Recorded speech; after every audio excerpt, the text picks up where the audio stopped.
Hey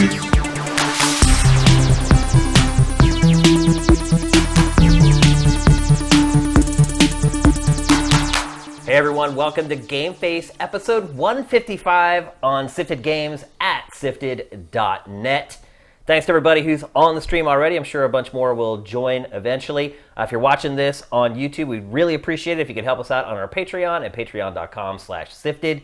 Even $1 a month can make a big difference for us. We'd really appreciate it. If you can't do that, you can always help us out for free with Twitch Prime. You just link your accounts. You can give us a free $2.50 every month. It would make a world of difference for us. So please, please, please consider it. It literally takes a couple minutes, and we'd really appreciate it. So here we are. We have a big show full of big games in January. Yep. That's pretty freaking awesome and pretty rare.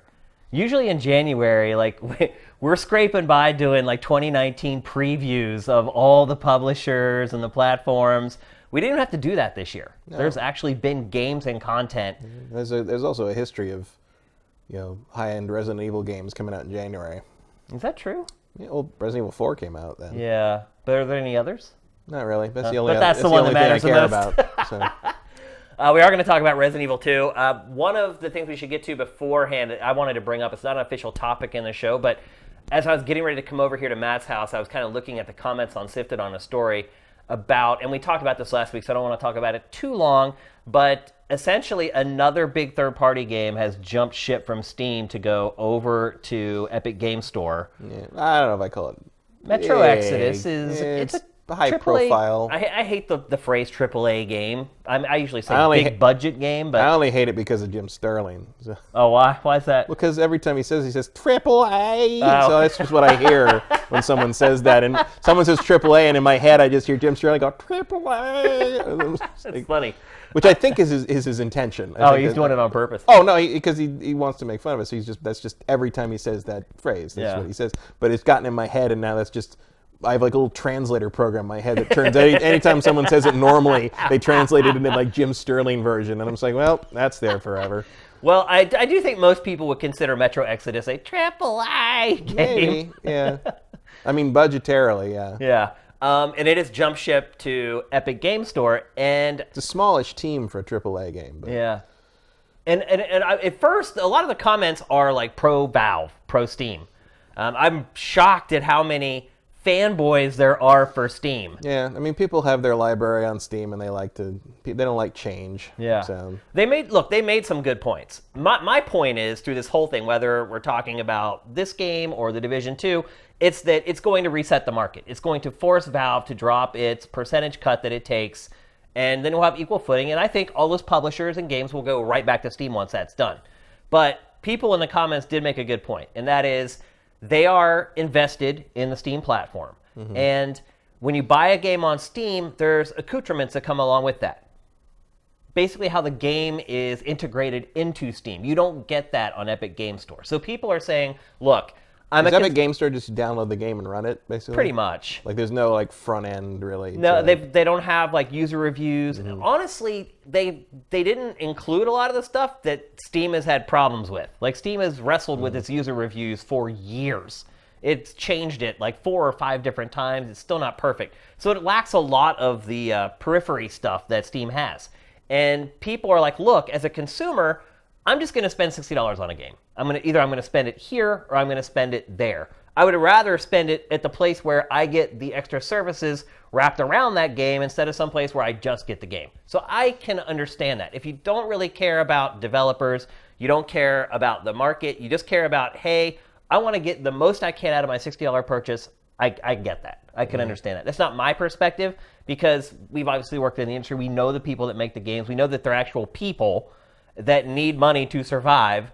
And so probably for us, we have the angle of, hey, this is an injustice that's been befalling. And I don't feel too bad for the big publishers getting a 30% cut taken out. It's wrong, I think, but I don't feel terrible because they're still making tons of money. The guys I feel bad for are the indie guys, the guys who make the B-level games, the indie games, where 30%, that's like their whole profit margin. Well, especially when you consider that, like, for most of the major publishers, the PC version is gravy. Like, their money comes from the console versions. Yeah, absolutely. Like the indie people who have to make their games on PC, and that's where the grassroots movement starts. They're the ones that are getting screwed by that cut. And frankly, whether you like the Epic Game Store or not, some kind of competition that Valve has to pay attention to is good. Well, you saw Valve's statement yesterday, where it was that like, it's not "This fair." is yes, not right? Okay, that was so rich. really. That's a real convincing argument coming from the 800-pound gorilla. That's a really interesting comment coming from a monopoly. Yeah. It's unfair.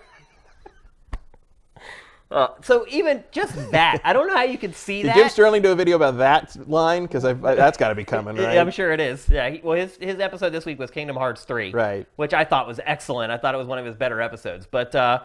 But anyway, it seems like this is something that's going to keep happening. More publishers are going to keep seeing going over. It's 30%. That's so much money. And when you talk about, generally PC sales aren't that big, you lose 30% of that little piece. At a certain point, you start to wonder whether you should even be bothering. Yeah. I mean, it helps that games basically are developed on PC. And then through the middleware is kind of disseminated out to the other platforms. So you kind of are building a PC version by default in most cases. So I don't know if they would ever say, well, it's even worth releasing a PC version, because they're not really spending any extra money to make the PC version in the first place. But they could get to a place where they're like, this hassle isn't worth it. We're making X amount of dollars on the PC version. I just think, in general, competition is always good. Always. And Valve being allowed to live as this monopoly, it was a monopoly for all this time, it's never good. It doesn't matter how cool Gaben is, or how cool the company is, or how cool the company's culture is, it's bad for the market. And I believe if these publishers keep jumping ship over to Epic Game Store, they will reset the market. And maybe Steam doesn't come down to 12% or 8% like Discord is talking about, but maybe they come down to like 15, 18 or something like that, and something a little more manageable for... Something. I mean, you can still argue that, you're paying a premium for the privilege of having your game on, the leader. Right, and I'm okay with them charging a little more than the other guys. A lot more eyeballs are going to find your game Absolutely. on this service. Yeah. But yeah, bringing it down from 30% is probably inevitable at this point. Yeah, and it wouldn't be happening if it without weren't for the Epic Store. EGS, yep. So there you go. Just wanted to touch on that really quickly. Again, we talked about it last week more in depth, but this is a breaking story that keeps breaking because we get new news related to it every single week. So there you go. Let's get on with the show proper. We're going to kick things off with Resident Evil 2. Stars. That's the next one. So before we start talking about Which they said might happen. So what might happen? Resident Evil 3 remake. Yeah. They said if the demand is there, I'm like, I think It's the demand is there. It's gonna happen, guys. absolutely. So before we get started on our discussion, how much have you played of it? I'm at the end of Leon's. Okay, so you haven't started again and started playing. I haven't played the second. I haven't played the part of the game IGN missed. You know what? I didn't even know about that.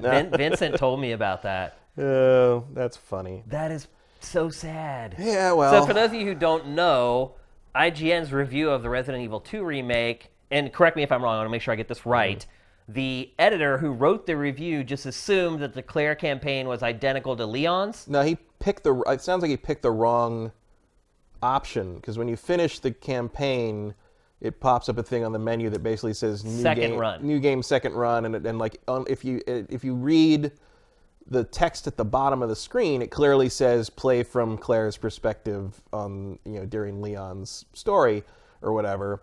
But if you just look at the menu, it looks like maybe it's just New Game Plus play through as Leon again with his, and so he picked the other New Game Claire story. So he just because whichever character you pick first, you go through the same story and same setting pretty much, just with that other character and minor differences.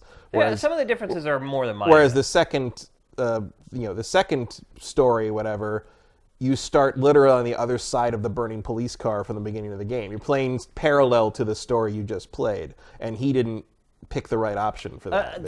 So you're mostly right. So when you finish Leon's campaign, there's two options to play as Claire. There's just play as Claire, which is what you get when you first start, and that starts from the very beginning of the game, just like Leon. And you end up on that side of the police car, and you wander straight into the police station like Leon did. Yep. Like, that's basically, it's roughly that same first encounter story with Claire instead. Yep. And then if you play what's called the second run, then you start at that scene where they meet at the gate. Right. And that's where Claire's picks up. So, which like if you played the original, you know that that's disc 2. right. You know, Yeah. it's just the same story from Claire's perspective, or from the perspective of the character you didn't pick. Right. And then if you play as Leon, I'm sure you discovered this. There's rooms that you never can get into. There's a heart key that you never get the one you never key. get as Leon, and You never get one this particular the revolver. Yep. Which is, Yeah, the which is weapons Claire, are which is completely Claire's different. major gun. the weapons are completely different. Like you get an SMG as Claire. Like you never get anything like that with Leon. So I would recommend when you finish up with Leon, it's worth it to play as Claire. It's very rare that games that do this make it worth it to play. Well, I mean, I knew about it because I played the original game. Like I know, once you finish the campaign with the one character, you're only halfway done. Yep. And the boss, there's I think maybe just one boss fight that's different. They swap. Yeah. Well, I mean, the tyrant's behavior in the second scenario is completely different from the first. Like he's just sort of stalking you around the halls in the first, but the second one he's just ripping the environment up trying to get you. Like which is one of the only one of those from the original PlayStation 1 game is one of the only what I found to be the only effective jump scares in the history of horror games for me. Like one of the times he does that and breaks through, because it's like one of the times when like you kind of get away from him repeatedly through the series, and usually you have like a good like 20 minutes or so before you have to deal with him again. And one time you've been lucky if that's your and case one for time, you. Well, no, because it's all scripted in the original. No, he follows you. Oh, you're talking about the I'm original talking game. the original. Oh, okay, yeah. I already said I haven't played this one. Oh, right. I haven't played her part in this one, but like Mr. X is in Leon's campaign. yeah, but he just sort of wanders around and follows you. Yeah, he follows you. Yeah, but what I'm saying is like that was part of the original, but in Claire's campaign, the second scenario, he's actively chasing you and like destroying the environment to get to you. Yeah. Whereas in Leon's campaign, he's very politely opening doors before he comes to chase you. And like one of the times he smashes through them, but one of the time, well, he opens them hard, but he's not destroying it's the scary environment. when he comes through a door. And you just hear him thumping around. But like in The sound design in this game is amazing. the PS1, there's one point where you get away from him, and then he immediately smashes through the wall as you think you got away, and he's right there again. And that was the one time that there's like 4 times in the history of my life when the horror game scared me, and that was one of the times. Did you notice that they used that scenario though in the prison cell scene? I think that was kind of a nod to that. Oh yeah. Yeah. Well, I'm sure he does that in Claire's the second scenario. The games aren't like one-to-one replications. They're pretty close. They're closer than like I thought they were I gonna be. recognize all the major locations. I remember, as I'd play, because I haven't played the original Resident Evil 2 probably in 20 years. I haven't played almost. it since I reviewed it. Yeah, so certainly not this century. And like every once in a while, I'm like, oh, it's like weird. That's like, oh, I remember that room under the staircase. I remember it's like weird little things that shouldn't be memorable but were. Yeah, it's really weird. It's the only tank control Resident Evil game I like. Is the original Resident Evil 2. I think generally most people consider of the old Resident Evils RE2 to be the best. I would think so. I think that would probably be the consensus pick for most people. Yeah. For a while, I liked Code Veronica because it was full 3D and a little less locked down. But going back to those on the Xbox 360, like, oh no. It Code may be one of the Veronica's worst not Resident good. Evils, actually. Yeah, like we should probably just. I think forget that Zero one. is the worst. Zero's not good. No, I never played too much of Zero. I was out of it by the time Zero. I finished it. It was hard for me to finish it, and I've never said that about a Resident Evil game. Just the setting on the train, it just. Yeah. The characters aren't that compelling. No, yeah, and the characters are these bit people who really don't have a major role in the overall plot of the series. But let's talk about the RE2 remake. You like it, Matt? Hang on. Gotta fix the mic. There we go. I do. I liked it early on more than I do now. Like it kind of degenerated into the standard survival horror. Well, I can't shoot. I don't have enough ammo to kill things, and the fast stuff is too fast to aim at. So I'm just gonna run around it. And the last couple major sections have just been I'm just gonna run around stuff. And I find that kind of dull. But I prefer the. I don't think it's as good as Resident Evil 4. I think. I would agree with that 1,000,000%. I think Resident Evil 4 is still the most satisfying Resident Evil. I'd agree with that 1,000%. But I think this is a great reimagine. This is the way to take. This is the way to remake a game, frankly. Not just Resident Evil, because it's when you're playing this game, it still feels like the original Resident Evil stuff. Well enough that you recognize what you're playing. You know what you're playing, even if somebody just dropped it in your hands and said, "What are you playing?" And you're like, "Well, I'm playing. This is Resident Evil. It's clearly Resident Evil." And I recognize that, like, you know, the lack of ammo and the need to avoid more than confront is, you know, part of the survival horror thing. It's just not a thing about survival horror I've ever found interesting or compelling. So it's kind of bogging down for me in the last kind of third right now. But it's gorgeous, and it's like a great reworking of what I think is still the best classic Resident Evil game. And I think, like, the way they've redone the character. Here's the most important part to me, is they've not just remade the game in terms of gameplay and kind of the scenarios and the boss battles. They've retold this story with modern production value, and this is relevant to another game we'll talk about later in the show. Modern production value, like top-level professional voice acting, top-level sound editing. Like, this plays out like, you know, because the original... The audio in this game is amazing. The original game was trying to kind of, you know, sort of create that sort of cheesy B horror movie thing. This game is not. This game is trying to do a modern horror picture that, you know, is trying to take it more or less seriously, although not constantly seriously. Yeah, but there's like some levity. You know, Resident Evil 2 was sort of emblematic of the horror genre of the time, and this is emblematic of the horror genre of our time, where horror is kind of going through this renaissance. Yeah. And I appreciate that they were able to take this game and make it into something that, to be, like, bluntly honest, is not embarrassing. Yeah. The voice acting is not bad. I think it's pretty good. Intentionally or not. You know, it's very good.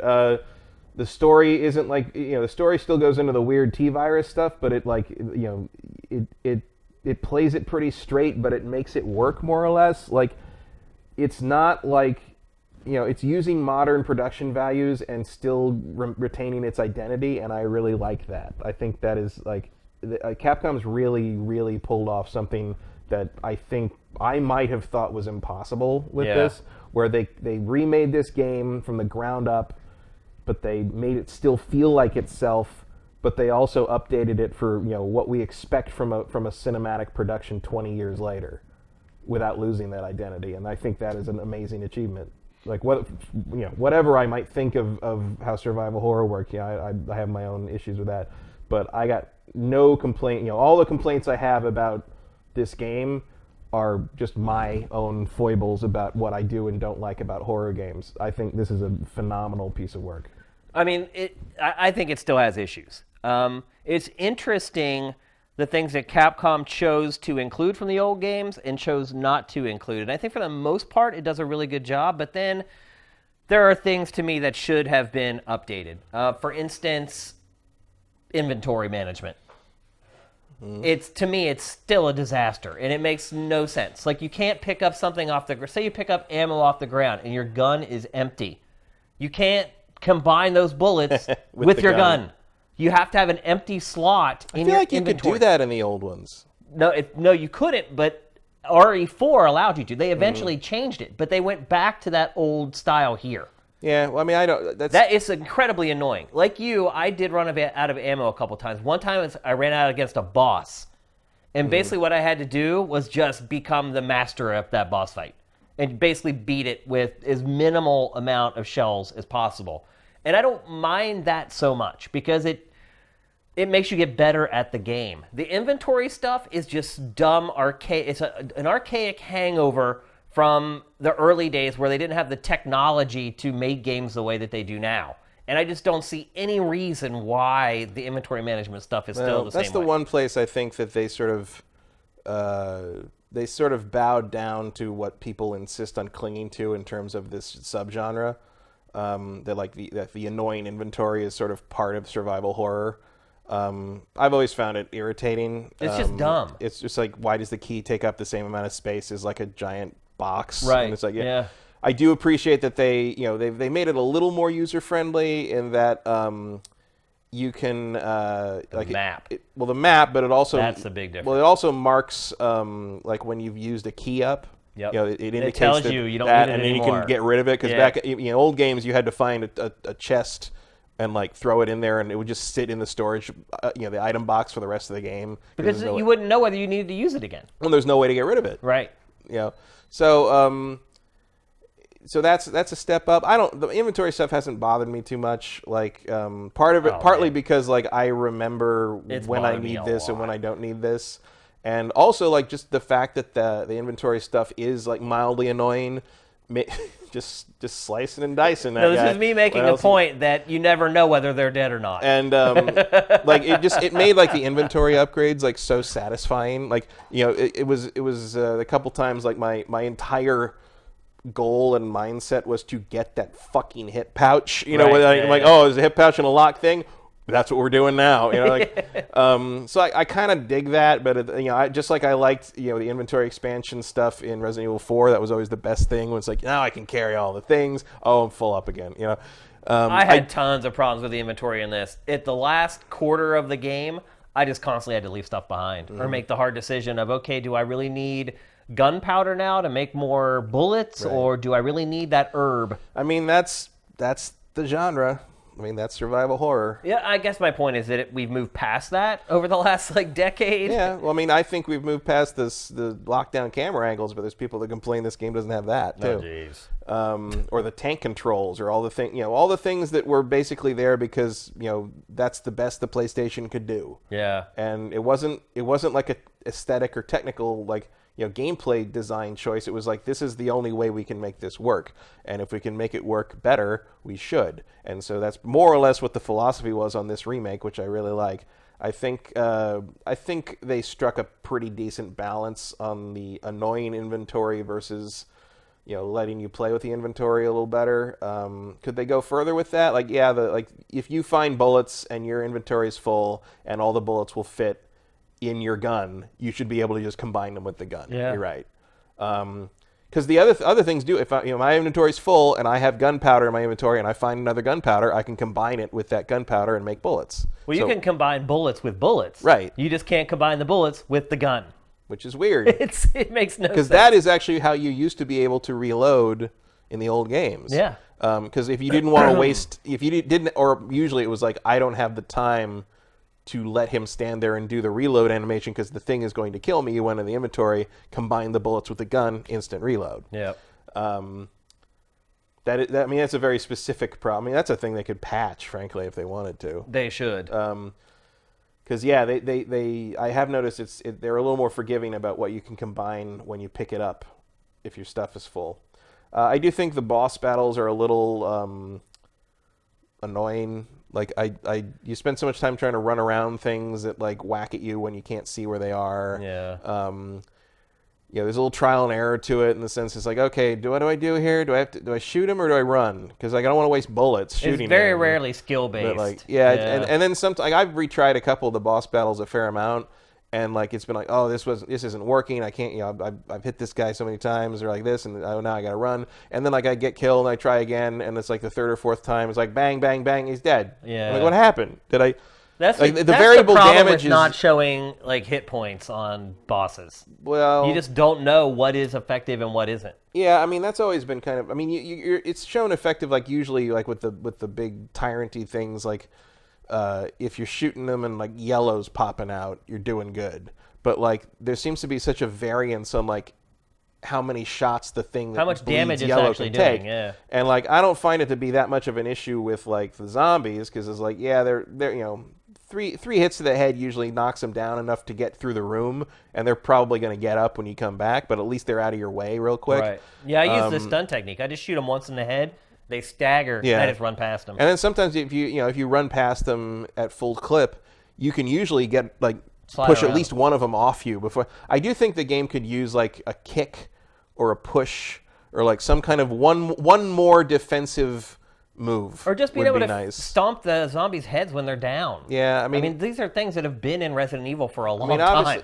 Obviously you can't. Leon's a rookie. He can't suplex zombies yet. You don't learn that. You don't learn that until you become a lieutenant. Like we know that. But I do miss kind of the thing of of Resident Evil 4. You just shoot him in the knee, and then you can do like a little like QTE thing to like get around them, or like that's a way to stall them or whatever. Yeah.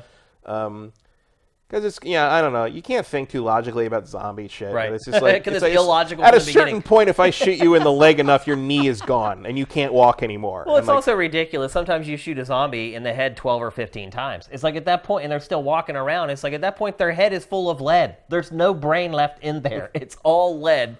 But I will say this, like, I kind of criticize some of the things they haven't changed. We talked about the map earlier. To me, that is the biggest difference, the biggest change. Because...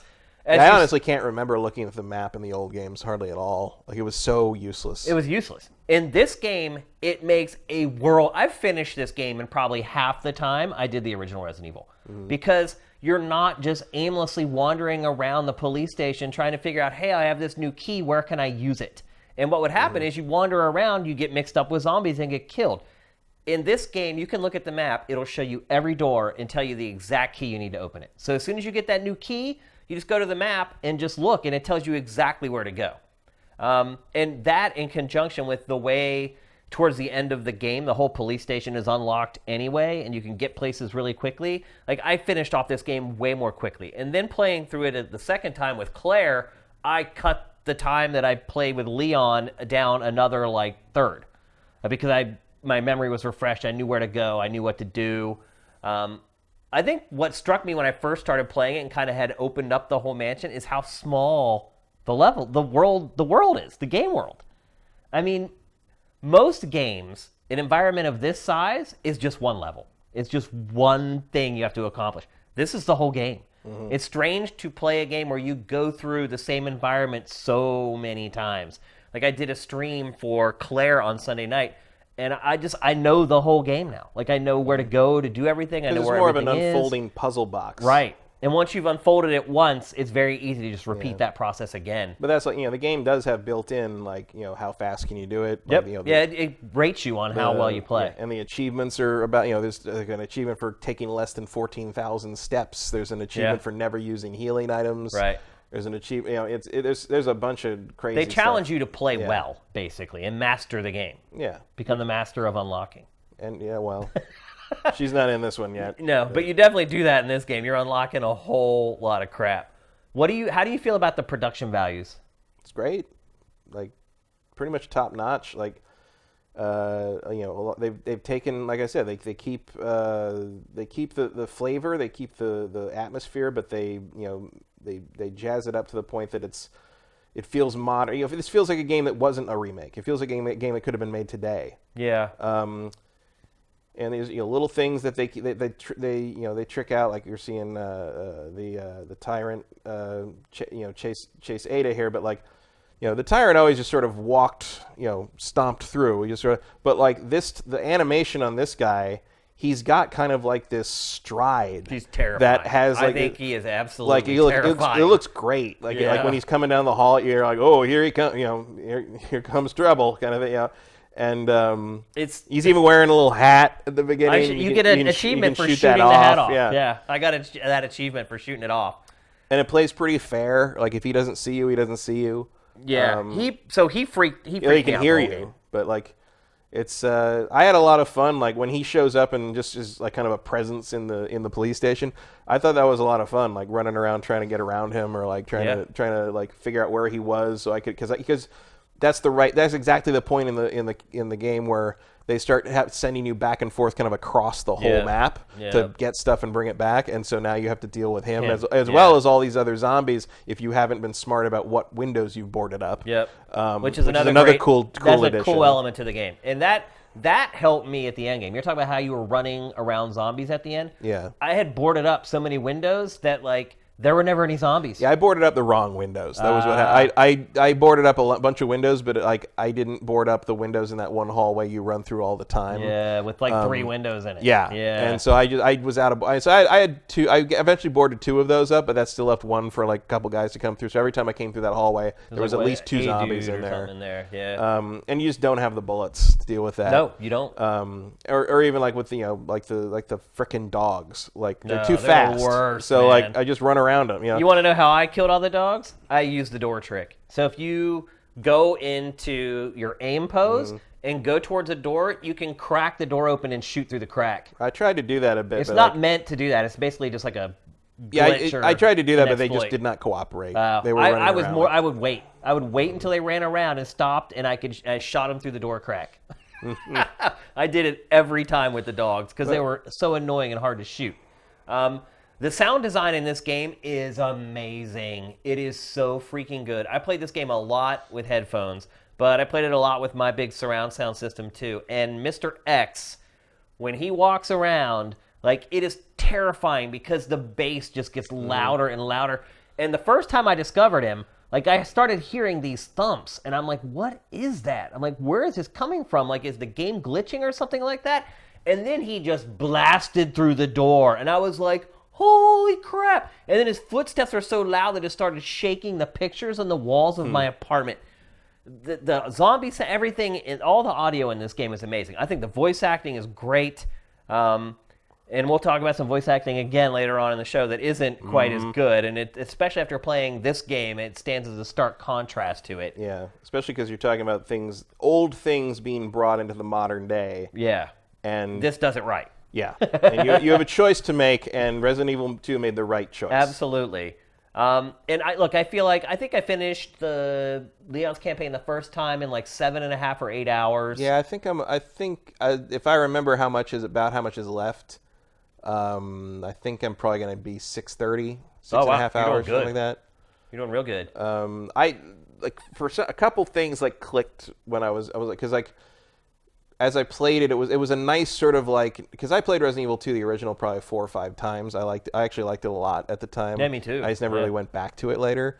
And so as I'd play it, I was like, oh right, then I got to do this and got to do that, and like it's not the same. They changed a lot of stuff. Yeah. But it was reminiscent enough that I like kind of remembered what I needed to do as it happened. And that was I'm like, oh, that's over here. And then the helicopter does that, and I can't get through. So and it was like it was like a very pleasant. It's probably the most pleasant playing a remake of a thing I used to like I've ever had. Like it's a strange word to use because it's Resident Evil, right? But you're absolutely right. Like it's a perfect IV drip of accomplishment. Mm-hmm. And then immediate gratification. You get a reward. You do something, you get a reward. You know immediately where you need to take that reward to do something else, and it's just this chain that follows. Mm-hmm. And periodically you're like, oh, that thing. Yeah, right. I remember that. Yeah. It was good. And just like seeing kind of, like, you understood what like whatever the doc. I don't remember what the name of the doctor is when with all the Birkin is that the guy when you fight him the first time and he shows up and like you're like, what the hell is that? And like, he's a monster. The original PlayStation version is like, yeah, he's a monster. Okay, he's a monster and he's got an eye on his shoulder and you're like. But it was always kind of a vague sort of like... Oh, it's PlayStation 1 PlayStation blocky graphic. And now you're like, oh, that's what he's supposed to look like. Yeah, that's pretty fucking terrifying, isn't it? It's like it was really nice to see all these old like designs like done justice to in modern... Yeah. And like you can screw that up real easy. Like you can change it too much, you can smooth it out too much, you can like modify it too much, but it really feels like they took all the stuff that worked in the original Resident Evil 2, which was like 98% of the game, and just made it look like it was made today. Yeah. And like I don't think it really loses anything in that translation. I think it only improves it. Yep. So we talked about game length. I do miss the safe room music though. I don't know if I remember it.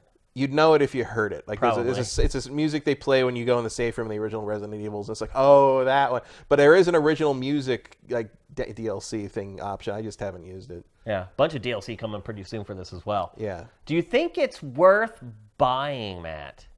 At $60. I do. I if you like the old Resident Evil 2. I mean, look, I love this game, but I literally finished it in a day and a half. Like, played through Leon's and then played through Claire's. We'll now play through Claire and then play through Leon, because that's different. I'm not going to do that. And then play it again and be better. I mean, I can understand. Certain people will get a lot more value out of this than others, but... Also, for people who maybe just play stuff once, you're really looking at like 11 or 12 hours of entertainment. Well, that's about what you get these days. Plus, you've got a second, the flip-flop scenario if you want to play that again later. And I can definitely see myself replaying this a few times. Like a once a year. Like I could see myself playing this like around Halloween each year. It does kind of feel like the ultimate rental to me. And I know renting games isn't a thing like it used to be. Most people still have red boxes nearby where they can rent games. But I think for a lot of people, this is like the best rental they ever had.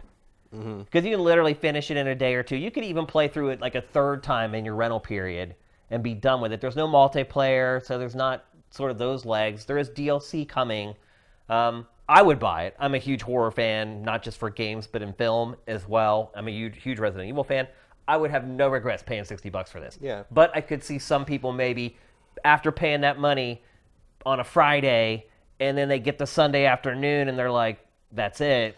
Yeah, I mean, I am not a huge horror fan. I don't like survival horror, and I like 2 Resident Evil games, and I'm happy to have this on my shelf. Okay. Like, I will play it again. I think the production value and the quality is high enough that, like, it's worth experiencing again periodically. And I can feel the drive to be like, oh, I bet I could do that faster, or I bet I could do that better. Or now that I know, like, you know, what happens in that section, I bet I could go through that and do it on hardcore. Or so, you know, hardcore is a very different experience. Hardcore is a much more old school experience because you need the ink ribbons to save. And there's no autosave, and things are much more difficult. Yeah, we didn't even mention that there's autosave in this now. Yeah. Pretty generous, pretty too. good. Yeah, it's pretty generous. And then, like, if you really aren't good at these games, easy gives you regen health to a certain degree. Oh, it does? Yeah, there's a certain level of regen health. I don't think it's full health, but it's like you will never be... If you're in danger, I think it will regen you up to caution. I don't think the creatures will keep people from being able to finish this game. I think the ammo will keep people from being able to finish this game more than anything. Yeah, I think there's more ammo in easy. I'm sure there is, yeah. Because this is not like Resident Evil 4 gave you pretty much just enough ammo to kill everything for the most part. You weren't like scraping by or like having to run past enemies because you just didn't have any. And part of this is because they escalate the enemies as you go. You know, eventually at a certain point, look, it's not worth killing that licker. Yeah. You know, like just find a way around it. I did start running from the lickers after a while. Pump one shotgun around and knock it on its back and get away from it. Like, I did get an achievement though because there's one hallway at the end of the game where there's 3 of them. And they can't hear you. I don't know if people realize this, but lickers can't hear you. So if you walk slow enough, they don't even know you're there. And I just literally crept up to all 3 of them and just rolled a grenade and killed 3 of them with one grenade blast. And that was very satisfying. That's another word I would use to describe this game, satisfying. Yeah. In a number of ways. Every shot you fire into a zombie is satisfying. Every time you complete something and get a new piece of the puzzle, it's satisfying. It's just, I just enjoyed the sound the door makes when you unlock it. Is it is. It actually is. That's really funny. But you're right. Huge proponent for this game. I loved it. I am still loving it. I'm probably going to go through it maybe one more time. Another thing I would say about this game is I never go back to games for DLC. I will for this one. Mm-hmm. I will go back and play this DLC. And I never play any DLC at all. So it sounds like a buy recommendation from both of us. I would say at this point.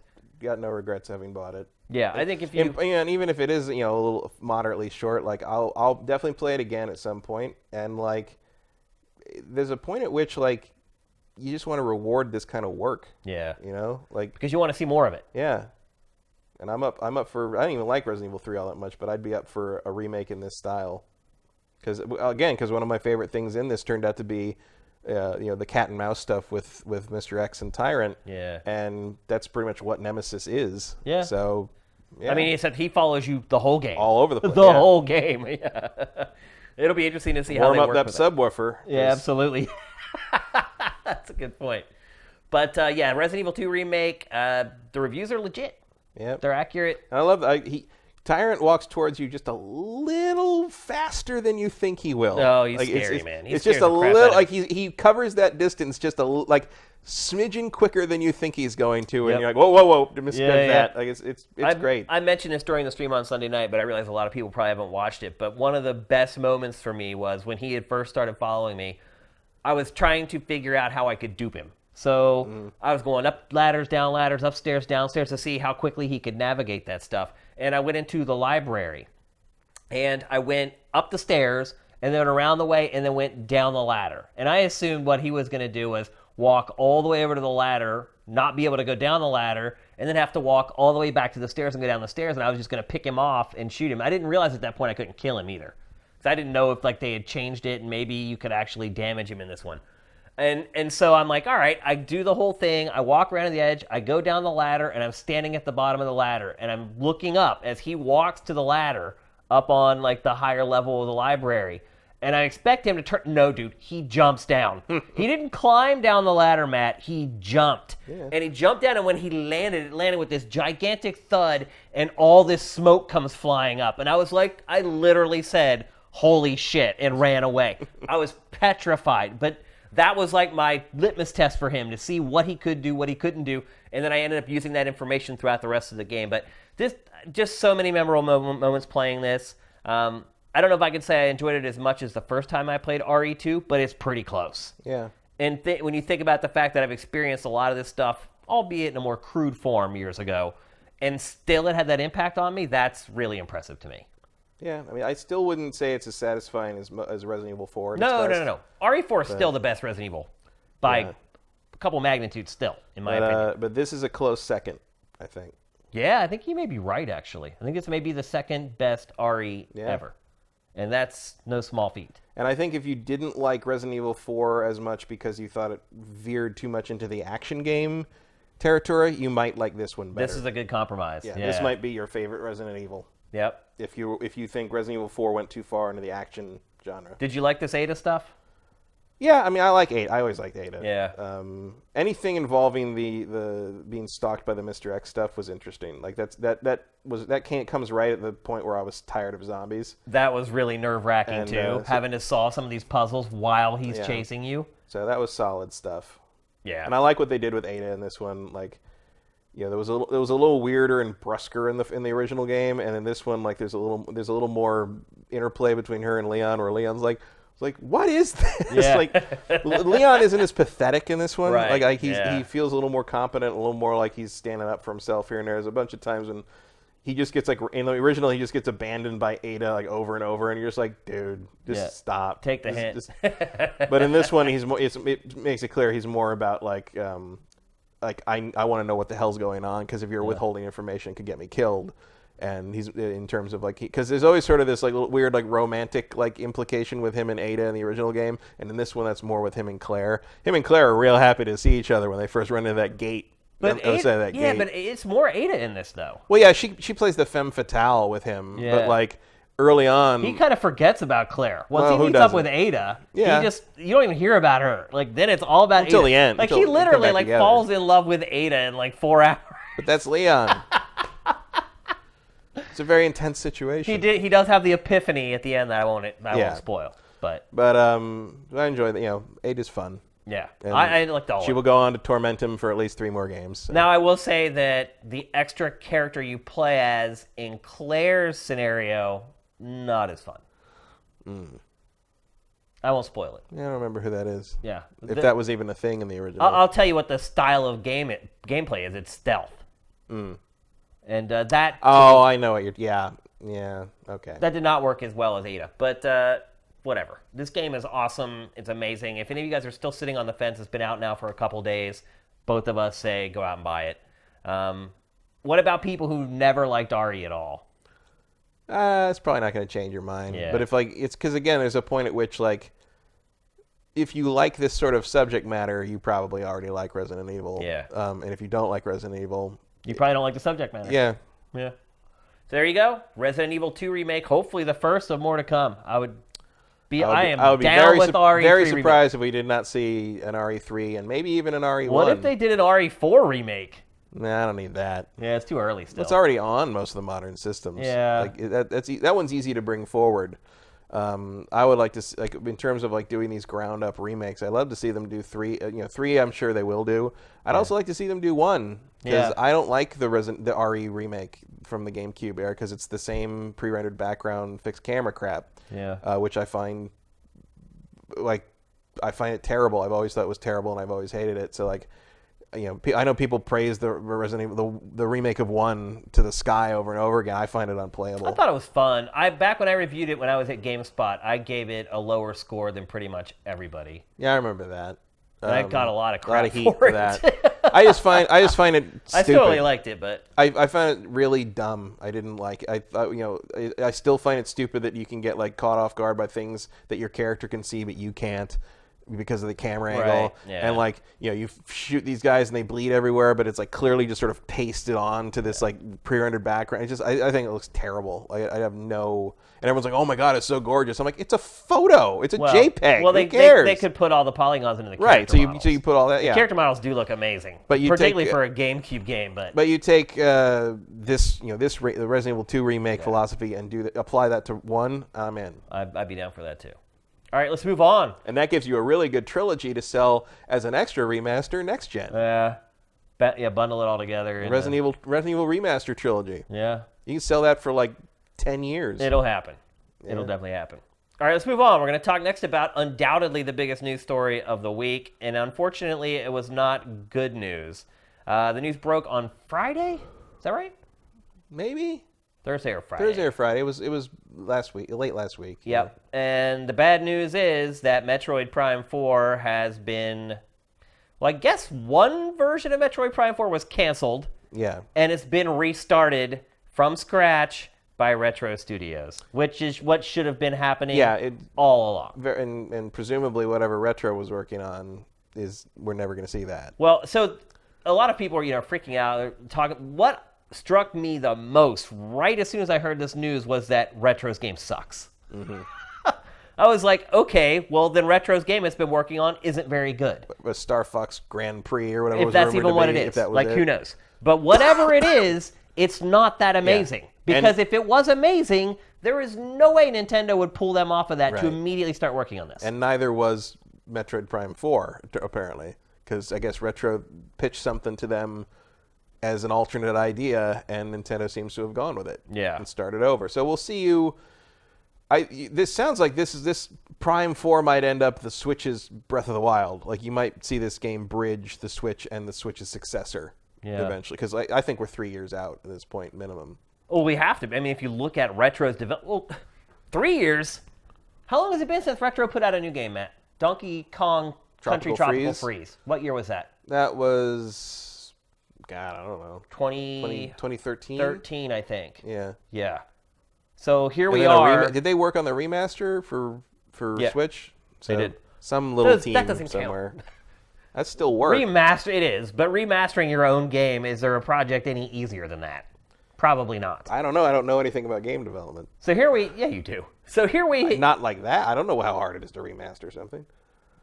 I think we have a rough idea. I would not say that. Anyway, here we sit 6 years later. 6 years. That's crazy. You don't think that's crazy? I think it's crazy, but I don't know what they were making. Like, I don't know why it would take 6 years to make a Star Fox racing game. Anything. Like, unless you're Square. My guess is that they've been working on a couple of different things that never saw the light of day. Because all of them just kept getting canned. Well, yeah, because Nintendo's not afraid to cancel something internally if they don't think it's up to their standards. Yeah. So I imagine Retro's been basically trying a couple things that didn't work. So do you think that Retro is kind of fallen into the same trap that Rare did, where it built its name early on, but then eventually it loses enough talent that it's really not the same studio anymore? I mean, I think that's true of a lot of studios. I mean, the people that made Metroid Prime great aren't there anymore, haven't been for a long time. And it's not like Retro doesn't make good games. I mean, I don't like the Donkey Kong Country games, but Tropical Freeze was really good. It was, but it's a side-scrolling 2D platformer. Yeah. One of the easiest games in the world to make, which is why half of all indie games are side-scrolling 2D platformers. Well, it's easy to make that. It's not easy to make a good one. But Did you play it? Yeah. Did you finish it? Tropical Freeze? Yeah. No. Yeah, me either. But I don't like Donkey Kong games. So, but it wasn't even the characters. It was just... Well, to me as the character, I don't like looking... It's similar to Yoshi. I don't like looking at the Donkey Kong characters. I don't like those characters. I don't like any of that. I think it's annoying, and I've always thought they were annoying going all the way back to the Rare games on the Super Nintendo. They never did anything for me, the Donkey Kong stuff. But people love it, and like I liked, Tropical Freeze was a good enough platformer that I even got through half of it. And if you can make me tolerate Donkey Kong Country for any length of time, you have accomplished something, in my opinion. I disagree with that, honestly. I don't. A 2D platformer is never going to impress me. It's particularly one that isn't innovative or isn't doing something groundbreaking or brand new. It's the easiest genre to create. So, I think it's probably I agree with you. It's a really good 2D platformer. it's still just a 2D platformer. It's not a 3D game with intricate systems like what they're going to be expected to make now with Metroid Prime 4. Yeah, well, but they've got 3 really good examples of how to do that in their own catalog. So I'm not all that concerned about it. My biggest concern is My question is, what were they making before that we never knew about that was apparently not good enough for Nintendo to even announce it ever? Because that's been, because not the first time Retro's had a couple things in the pipeline that never made it to market. I mean, they had those other things from like the GameCube era where like one of the Ravens something's Raven. You remember that? It was like a medieval fantasy. That was one of their thing. First prototypes. Early, and then they ended up just sort of becoming the Metroid Prime studio and like that Raven's Blade or whatever that was. Raven's Blade. That's what it was. Yeah. I think that was like the head of Retro's like pet project at the time. Yeah. And like that guy. that guy. just never saw the light of day. And you never know, if they had whatever pitch they had for Metroid Prime 4 that made Nintendo management say like, yeah, let's move it over to here. Like Nintendo doesn't do that lightly. Nintendo must see, and again, if Miyamoto's got to ride herd on him to make it good, he's done that before for Metroid Prime 1. So I mean, an editor from Game Informer, and I wish I could remember his name right now because I like to give credit to people when they break stuff like this, but he followed up today, I think it was, or maybe yesterday, basically saying that the project that was being worked on before was being worked on by studios all around the world, and some of those studios were humming along fine, and a couple of them were a disaster.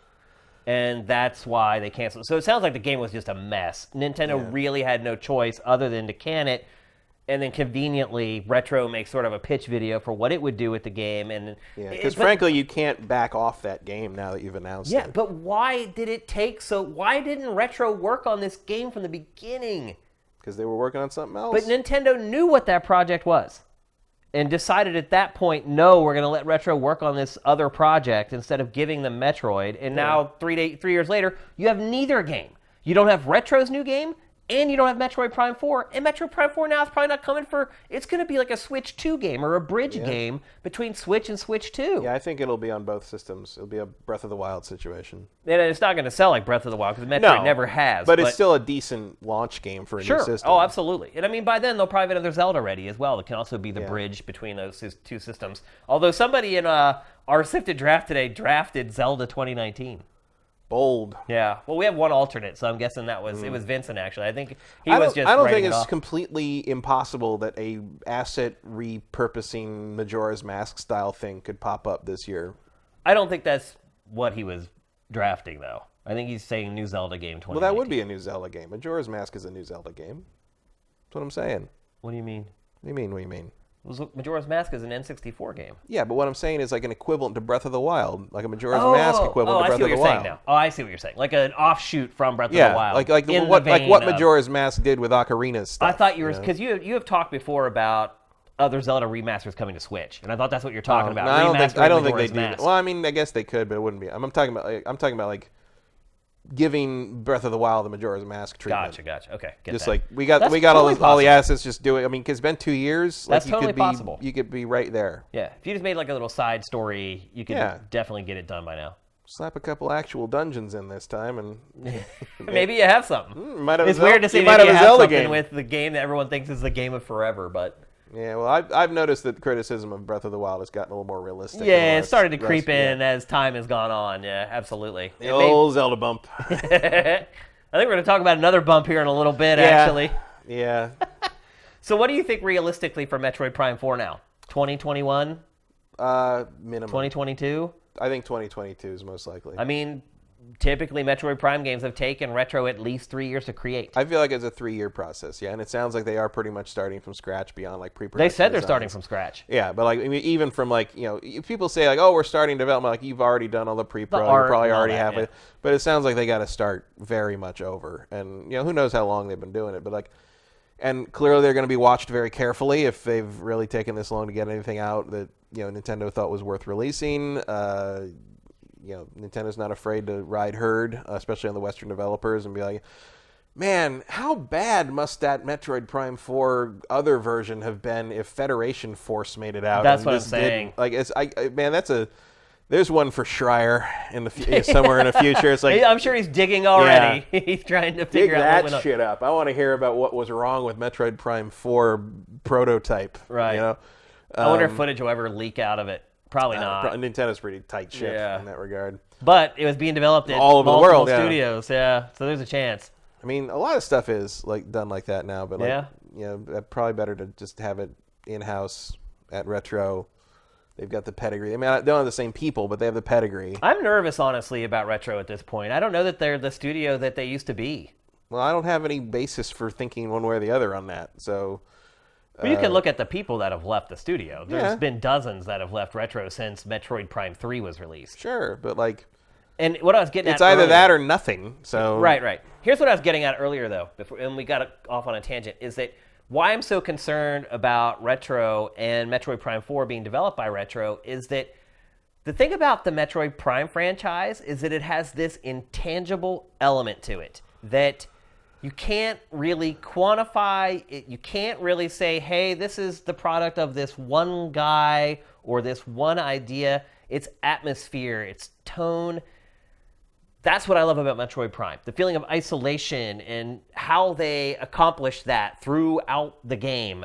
And very rarely ever relenting. They did a little bit more in Metroid Prime 3. Like, you interacted with a lot more characters in Prime 3 than you did in the other two games. Mm-hmm. And so it looked like they were starting to acquiesce. A lot of people don't like Metroid Prime 3. I freaking love it. I think it's amazing.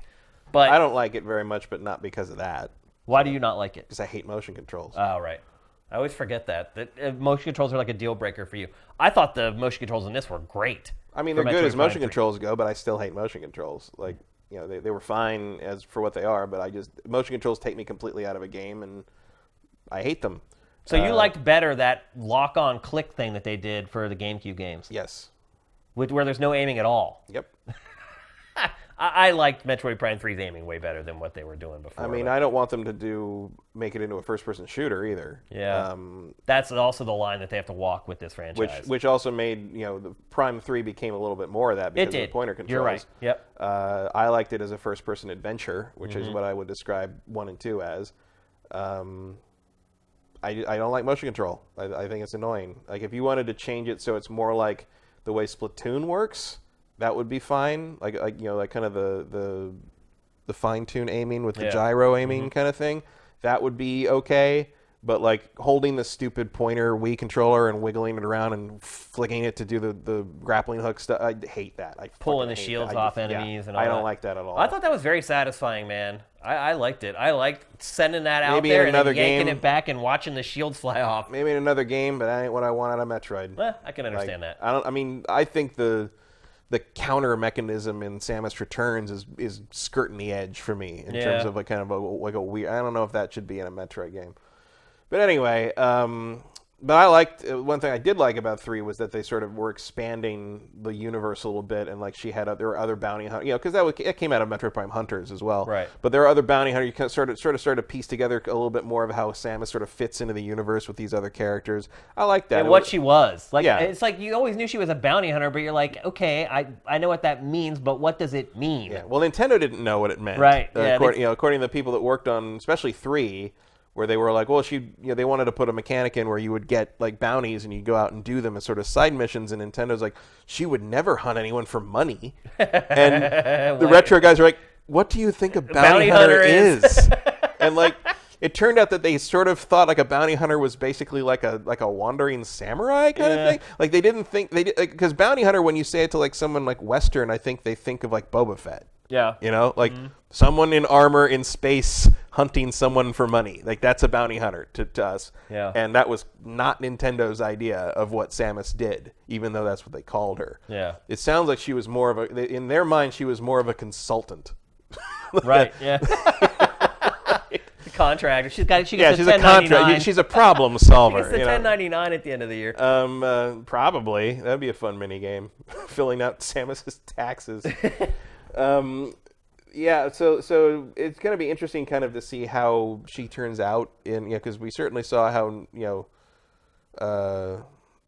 Sakamoto thought she should turn out another M, which was roundly rejected by the fan base. Yeah. So we'll see kind of what Prime 4, because that's the other thing is, like, there's some people that assume that the Prime games were made basically non-canon in the timeline, right? Because they have to take place at a certain point, and if they do take place in that point, Other M doesn't make a whole lot of sense because it's clearly not a lot of other things have happened between Super Metroid and that. Yeah. And it also wouldn't make sense that, like, it already doesn't make sense that she freaks out when Ridley shows up. But if she freaks out when Ridley shows up and the Prime trilogy happened, she's beaten Ridley like 6 times at that point. It's like at that point your reaction couldn't be nothing but like, you again? Really? Yeah. Like, come on. Like, I mean, that's Nintendo games in a nutshell. It's always the same bad guy. I mean, no matter how many times you beat him. That's fine. Yeah. But like, Link doesn't lose his shit every time a Octorok shows up. It's like, get some perspective. You've seen it before, yeah. Yeah. So here I have one other concern about Retro, and that is technical prowess. So to me, Retro Studios has been the developer that has got the most out of Nintendo hardware for like 3 generations. Yeah, I mean, I would say on the GameCube I would coin flip them with Factor 5. Yeah. Factor 5. Fair enough. Retro visuals, Factor 5 audio, more or less. Yeah. But like Factor 5 and Retro were right there neck and neck with the Rogue. That's leader because Factor 5 helped create the hardware. The hardware, yeah. Yeah. After what they did with the Musex system on the N64. But I would say like Factor 5 and Retro were sort of 2 sides of the same coin back then. And then Metroid Prime 3 was, in my opinion, the best looking Wii game of all of them. I mean, we were seeing some footage there earlier. It's hard to believe that they were pushing that kind of geometry on that console, which was basically just a GameCube, to be honest. Yeah, and I mean, Tropical Freeze is a gorgeous game. It is, but again, I don't add a lot of credence to that because you're not drawing big vistas. It's just you're in control of what they're seeing at all times. Yeah, but you're still executing. You're executing an art style and making it work in the way it needs to work, and I'm just talking about technical prowess right now. That is technical prowess. Like that. Like knowing your polygon budget and sticking to it is, I mean, Tropical Freeze is one of the best looking games on that system. It is. On the Wii. On it the Wii is. U. But again, it's a side-scrolling 2D platformer that was built by a AAA studio, which never happens anymore. Yeah. Well, think about that. What can you think of another typically AAA big budget studio that's made a side-scrolling platformer in the last 15, 20 years? I mean, I don't know. That's what I'm saying. Nintendo. That's what I'm saying. I mean, Super Mario Brothers. Hell, I would love it if Prime 4 was a side-scrolling HD Metroid. How crazy would that be? That would be awesome. I mean, if you think about it, it's not... I wouldn't call that Prime 4. Right. But, like, I would like that more than Prime 4. I wouldn't. I prefer the 2D ones for the most part. I generally like the 2D, but it's the people who made the 2D Metroids are not the people who would be making this one. True. And in that case, but it is the people that made one of the best 2D side scrollers. Yeah. Which you seem to think is the only thing they're qualified to do now. So no, I don't believe that at all. I just have questions as to whether they are the same studio that they were 6 years ago, or longer than that. I would say longer than that if you're talking about making Metroid Prime. That. The people that made Metroid Prime, the original trilogy, what it was, are not there anymore. That's what I'm saying. Yeah, but it's like that or nothing. You know, it's like at least you're dealing with people that maybe were around when they made some of those and like maybe understand the DNA to some degree. So here's the tough question: would you rather have, not knowing what it was, would you rather have a new IP from Retro? Or would you rather have Retro working on Metroid Prime 4? I'd rather have them on Metroid Prime 4. Yeah. Yeah. I find it very unlikely that Retro or any Nintendo developer would create a new IP that I would like or care about more than Metroid. I always thought that through all this time that Retro, and I've never said this publicly, but I always thought that Retro was working on some gigantic product, like an MMO RPG that takes place in like Nintendo Land or something. Just this massive overarching project that would end up going on forever. That's what I always thought Retro was doing. And as the time went on, it just seemed more and more likely that that's what Retro was doing, that it's creating this project that's going to be a game as a service that lives on forever, that integrates everything Nintendo into this one thing. I'd say that's weird because I just figured they were making Donkey Kong side-scrollers and calling it a day. Because that's what they were doing. You're right. I just had higher hopes, yeah. You know, that was the whole thing. Every time it's like, oh, new Retro game. I hope it's a Tropical Freeze remaster. Like, it's like, there you go, you know. I mean, I like Metroid Prime. I love Metroid Prime 1. I like 2. 3 is what it is. See, I go 1, 3, 2. Metroid Prime 2, I actually had parts of that I didn't even enjoy. If I could play 3 with normal controls, it would probably be my order as well. Yeah. I just don't like I hated controls. the whole light and dark dichotomy world. The light and dark stuff is an interesting idea that's not pulled off too well. There's way too much. I mean, even for a Metroid game, there's too much backtracking. They had those weird bubble things that you had to like get in, and you get in fights, and if like you got out of the bubble, like your arm, like I died so many times just strafing outside of the bubbles. Like it just drove me crazy. I had to work to finish Metroid Prime 2. It didn't bother me as much as having to flick the stupid controller around. Like, I hate that. But I think 3 was a more interesting premise and more interesting ideas in it. And Corruption has the last third of it is just too much backtracking. Yeah. You're just going back and forth all over the place, and you're like, oh, it got confusing. Where was that one particular place where I could use the light dark switch to do this and that? It's like, stop it, How would you feel if Metroid, and I don't even know if I remember if the map system does this in Metroid Prime, shows you what you need to get through the door, like RE2 did? I can't remember. I thought that it was a wire map, and it didn't tell you what you needed to get through the doors. It was a wire map. You didn't see a lot of info, but I think they might have been color-coded. I can't remember. Really? I mean, maybe someone in the chat. Modern Metroids do tell you, like, color-coding on the map what you need to get through the doors. Yeah, I'm fine with that. I'm not one of the people that's like, it's like, oh, Metroid shouldn't hold your hand, you shouldn't get no clues, and anytime a map shows up that shows you where, I'm like, no, screw it. I don't, Dude, the crazy thing about I don't Prime enjoy games, wandering though, around without knowing what I'm supposed to do all the time. Just make it vague and make it to the point that, like, I don't need to see exact things unless I ask you, and I think that balances it out well enough. The crazy thing about the Prime games, Fusion's a little too hand-holdy for me. Yeah. It goes too far the other way. Yeah.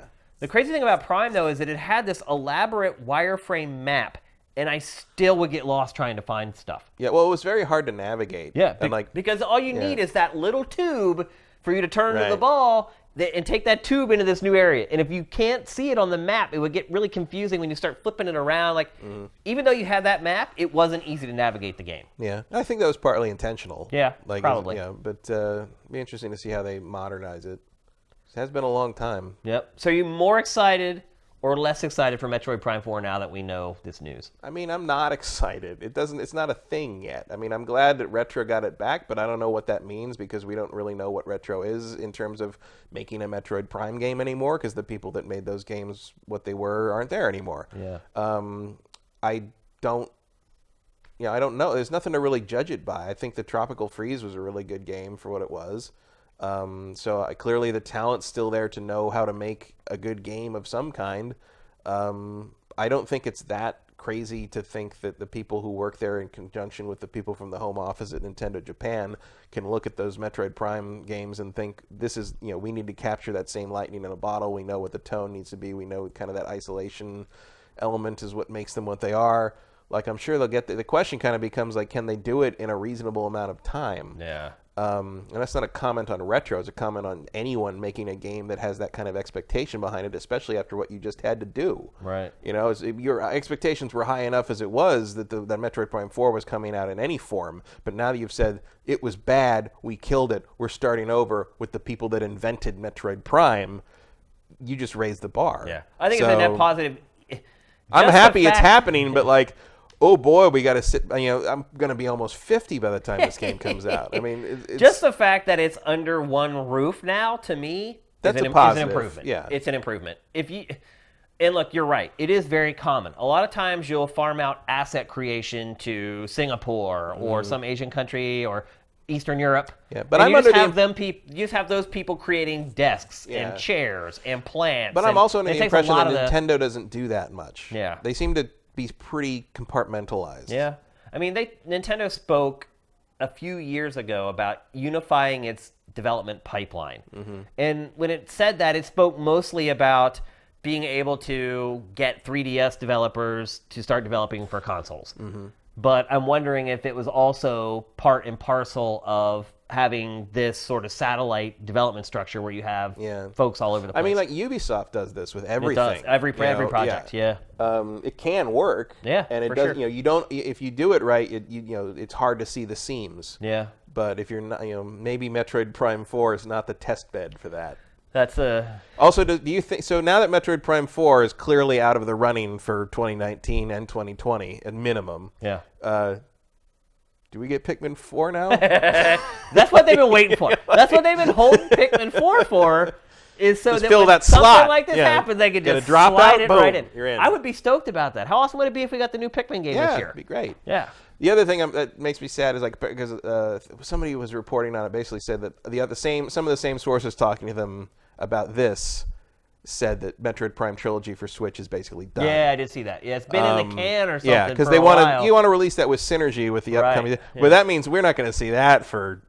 We lost that was maybe going to be this year. Do you still wait for 3 years to release it? No, I mean 3 years. I mean, it depends how desperately you need something to slot that schedule. But I feel like we were probably going to get that this year, and I bet we won't get it till maybe next year.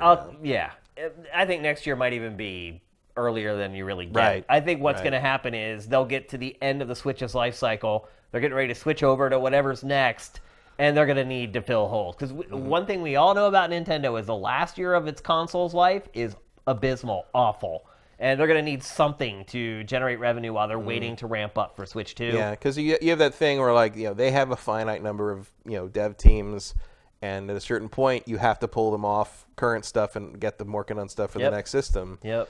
Now you're probably going. I think you're going to do a thing where I think all three console manufacturers are going to be in a situation where you can carry a lot of stuff forward, or at the very least, the assets and all architecture is going to be similar enough you can make versions for each one. Yep. So I don't think that'll be as much of a problem this time, but it is going to be a factor for sure. I would like to play Metroid Prime Trilogy because if you make it on the Switch, so would I. If you make it on the Switch, you have to make it playable with normal controls because of handheld mode, right? Yeah. Yeah. Right? Like you can't you have to. waggling shit around. So that means I'd finally get the Metroid Prime 3 I want. Would. You absolutely would. So I really hope we get to see that at some point, that they release that. Because that's the other thing is, it would also, if they don't ever release that, it would not be the first time that they have a trilogy of remasters for a system that's done that they never put out, because the other time that happened was Rogue Squadron. Oh, right. Factor 5 had completed a Rogue Squadron trilogy for the Wii, of the first one from the N64 and probably the PC version adapted, I would think, and Leader and Rebel Strike, and never saw the light of day. Somewhere out there, that thing's done on someone's freaking hard drive.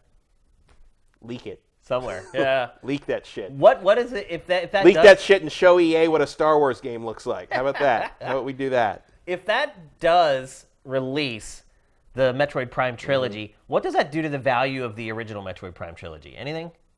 Because it's worth a lot of money right now. Not a ton. I mean, it is worth a lot of money. I mean, they released it digitally on the Wii U, and it didn't tank. It didn't hurt it. Because people love the physical versions of Nintendo stuff. Also, the one that's really valuable, the one that came out on the Wii has the steel case and like the nice slip cover and stuff. So like that's going to hold its value one way or the other, just because collectors want to have that as part of their Wii library. Gotcha. So I wouldn't be too worried about that. The only thing it would do is make so that people who don't want to spend that kind of money to play these games can. But you've already got that digitally on the Wii U. Now you just need it digitally on the Switch, where the system people actually own. Right. So where you actually make some money off releasing something. Get these games in the hands of more people. That's what you need to do. So when do you think we see Prime 4 for the first time? Next E3? I would like the direct for E3 2020. Yeah. Yeah, that's what I think. And you'll probably see the game a year and a half after that. Yeah, I would say either the direct for at E3 2020, or if they can't make that, the Game Awards 2020. Yep, that makes sense. So we see it first at either the Game Awards or E3 2020, and then releases fall 2021, probably. Absolutely ideal scenario. Yeah, if everything goes the best it possibly can. Yeah. My guess would be we're probably not going to see that game till 2022. That's it. I can't even, just boggles my mind even think about that. Yeah, well. So we're not going to be talking about Metroid Prime 4 again on GameFace for a long, long time. So unless something even worse happens. It sounded, from some of the reporting, like they were originally planning to debut it at the Game Awards last year. Yeah, that's what it does sound like. It didn't come together. Come together. Quite literally, it sounds. I wonder if Nintendo will ever do that again. So that's what you kind of have to in the industry though now. I mean, you Yeah, kind of yeah, have to for sure. farm out development to cheaper labor Yeah. sources. I mean, especially if you're, what a bad first attempt though. yeah, well, maybe they. I mean, hopefully they learn something. Yeah. Nintendo doesn't come away from bad development things without some kind of lesson most of the time, it seems. I don't know. Have you checked out Nintendo Online on the Switch yet? Yeah, well, that's a different thing. It's still the same, really. It learns from its mistakes sometimes. Yeah, but it's not a game. Yeah, I'm talking about game development. I don't know why they can't get online stuff. I mean, part of it's because they partner with a mobile partner before. Yeah. My main question is, like, where are the damn Super Nintendo games on that thing? I don't even pay attention to that. The whole Nintendo Online stuff I'll pay anymore. attention when you start putting Super Nintendo games on that thing. Yeah. That's what I'm here for. To me, it would have to be games that haven't been released. Yeah. Like stuff like Mother and stuff like that I'd be into. That would be good, too. But, like, if it's just another That would be a nice Super Mario surprise. Is like, Land, instead of Metroid Prime 4, here's Earthbound trilogy. Right. That would move the needle for me. Because they've already released digital versions of the original Earthbound, which never came here, but they translated it. They brought it here on, I think it was the Wii U. Or maybe it was I don't know. I have it somewhere. I know I have that. And then Earthbound is Earthbound. Mother 3, you got the translations in the vault somewhere, Reggie. Dig it up. Like release that sucker. They don't need to throw people bones right now. Their schedule's looking pretty good. I don't know about the second half of the year, but on Pokemon. But you got to have something else than just Pokemon. Pikmin, baby. Gonna dust that sucker off and roll it out finally. I don't know. Like, it's been in development for like 9 years or something. Miyamoto said it was done like 4 years ago. I don't know what's going on there. It's hanging out with the Metroid Prime trilogy somewhere. Yeah. Having tea, and they're getting served by Rogue Squadron. All right, let's move on. We're going to talk next about something I can't talk about at all because I did not play it, and we're going to talk about Anthem. Matt was in on the beta over the weekend. I'm sure by now you guys have seen all the reports about it. It was interesting because the press kind of got a hold of the beta first and did official previews and things like that, and they were pretty positive. And then the beta was given out to everybody. People who pre-ordered, were they the only people that got in? Pre-order, and there were codes. Like, you could get codes if you knew the right people. Yeah. I was in because my pre-order let me in. Yeah. I'm guessing the vast majority of people that were on that beta were pre-orders. Yeah. And once that happened, everything started to fall apart. Matt, you played it. I did. Are all these reports accurate?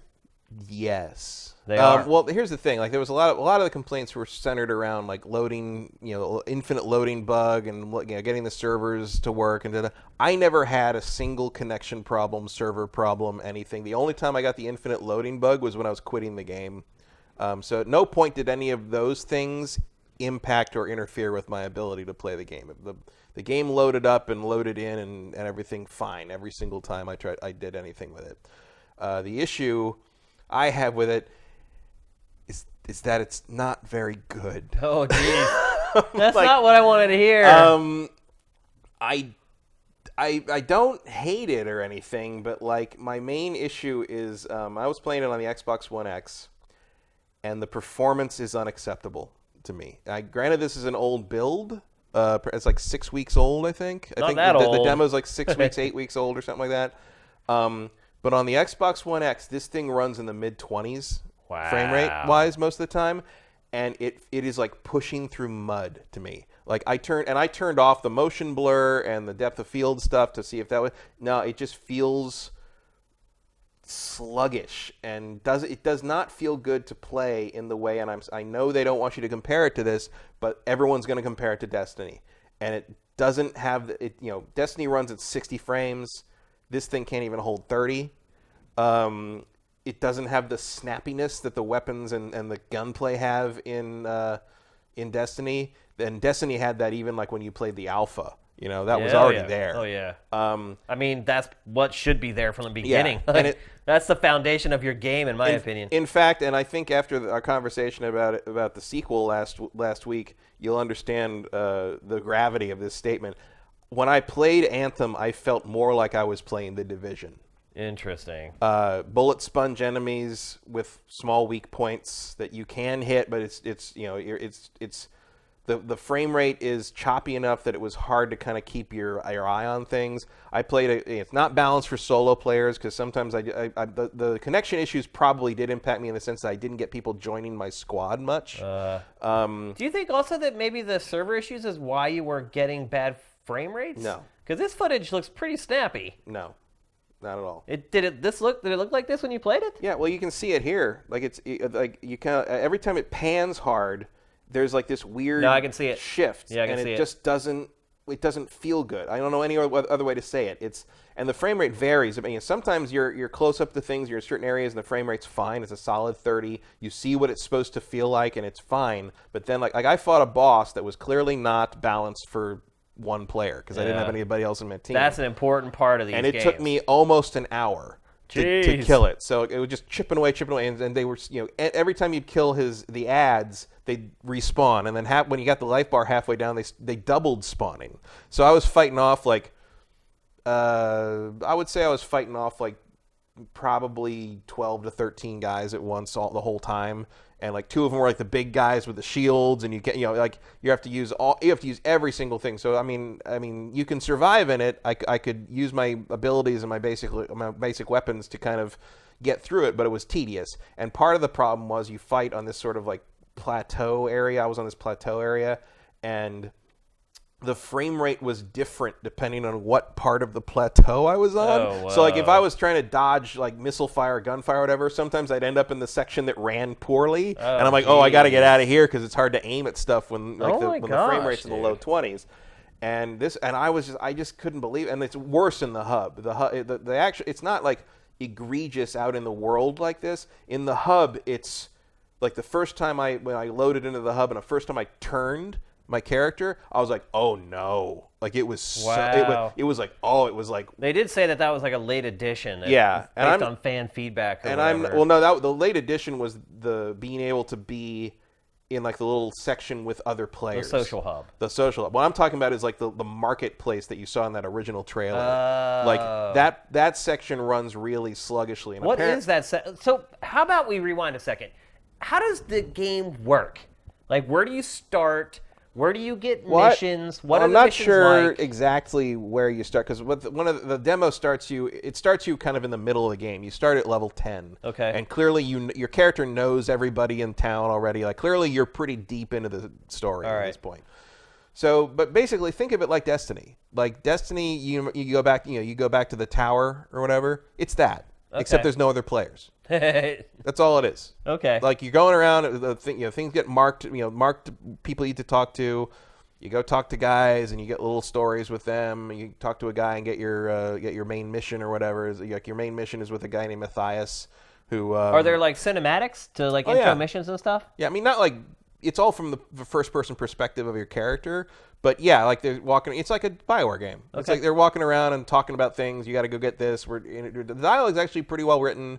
The way the story kind of turned out, where you're trying to, it's the standard sort of like, go get this crazy weird artifact for me. You get the crazy weird artifact, and you come back, and they try to use the artifact, and normally what would happen is it explodes or something, but instead, it splits Matthias into 3 different versions of himself, and each one has a different personality, and the way they play with that is actually really pretty funny.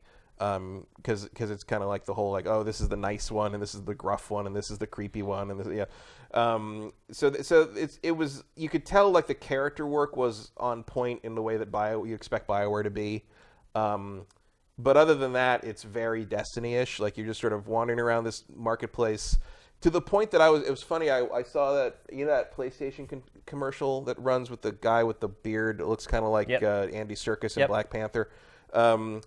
And he's kind of wandering around, and he's walking through the marketplace, and the marketplace is like, I think it's Destiny. I think where he's walking, where like the tents hanging, and then like everybody's. I know exactly what you're talking about. I saw that commercial. I'm like, oh, is that actually supposed to be Anthem? No, it's supposed to be like some other thing. But Anthem, like the marketplace reminds me of Destiny so much, like except for the fact that it runs. Here's the marketplace right here. Yeah, this is what it looks like. So you've got this is clearly the same section where that guy talks to you in that original trailer, except it doesn't look nearly as good or as populated. And you talk to people in the basic market or the bar or whatever, and then like when it's time to go on your mission, I mean, you can see the frame rate. You can see that there. It's, absolutely can see it. And apparently there's a whole bunch of stuff happening under the hood that is one of the reasons that aren't involved in the demo, which is why it's not running too well. I mean, hopefully they've got something under their hat for like, actual launch. I mean, this is an old, they say this is an old build, or it's 3 or 6 to 8 weeks behind where the game went gold on. But like you're 3 weeks out from launch at this point, and like if you hit another thing where like yet another Destiny like isn't good for 6 months after launch, that's bad. It is bad, yeah. And like the concepts are solid, like what you're doing is fun, but the fact that on an Xbox What's One with X, all these rings that they're flying through? that I didn't play this thing. All right. I don't know what that. This might be like a free run because there's free roaming. I did mostly the story mission thing, and they also had you go out and do free roam, which I didn't do, and you can do strongholds, which is like there's 3 strongholds launching with the game, and one of them was available in the demo. I didn't do that either. That seems to be kind of like sort of a raid sort of thing. Yeah. And then everybody started with I think it was the Ranger. This is kind of the standard sort of soldier-ish Iron Man suit. They have an actual name, javelins, I think they're called. Yeah, javelins. And then you could unlock one more. And then near the end of the demo, they just unlocked so everyone could just try them. I didn't get to do that, but I did try the Storm suit, which is sort of the wizard, the magic. That thing is crazy powerful. Like it's OP. It's got AOE. I guarantee it's going to be toned down for the final game because like I didn't have it when I played that boss that took me forever, but I bet if I'd had that suit when I played the boss, it would have taken half the time. Like it because you can just do damage to everything around it, whereas the Ranger suit was just like gunplay. It's just gunplay.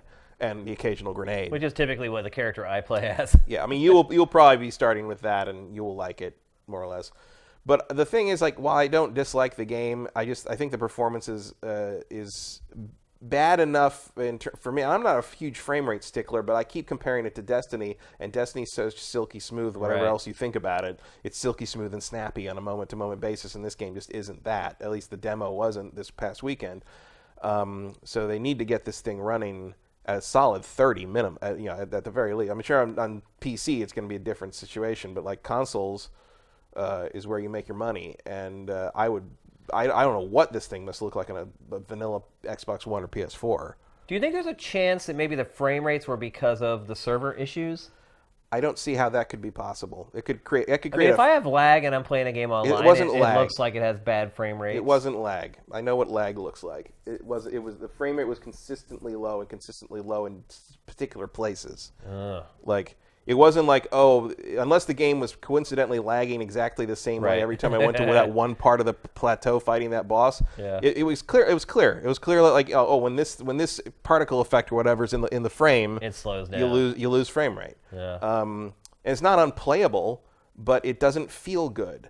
And if you're going to compete with something like Destiny or The Division, I think you have to feel good. I don't even think they want to compete with Destiny or The Division. I think they want to destroy Destiny and The Division. Sure.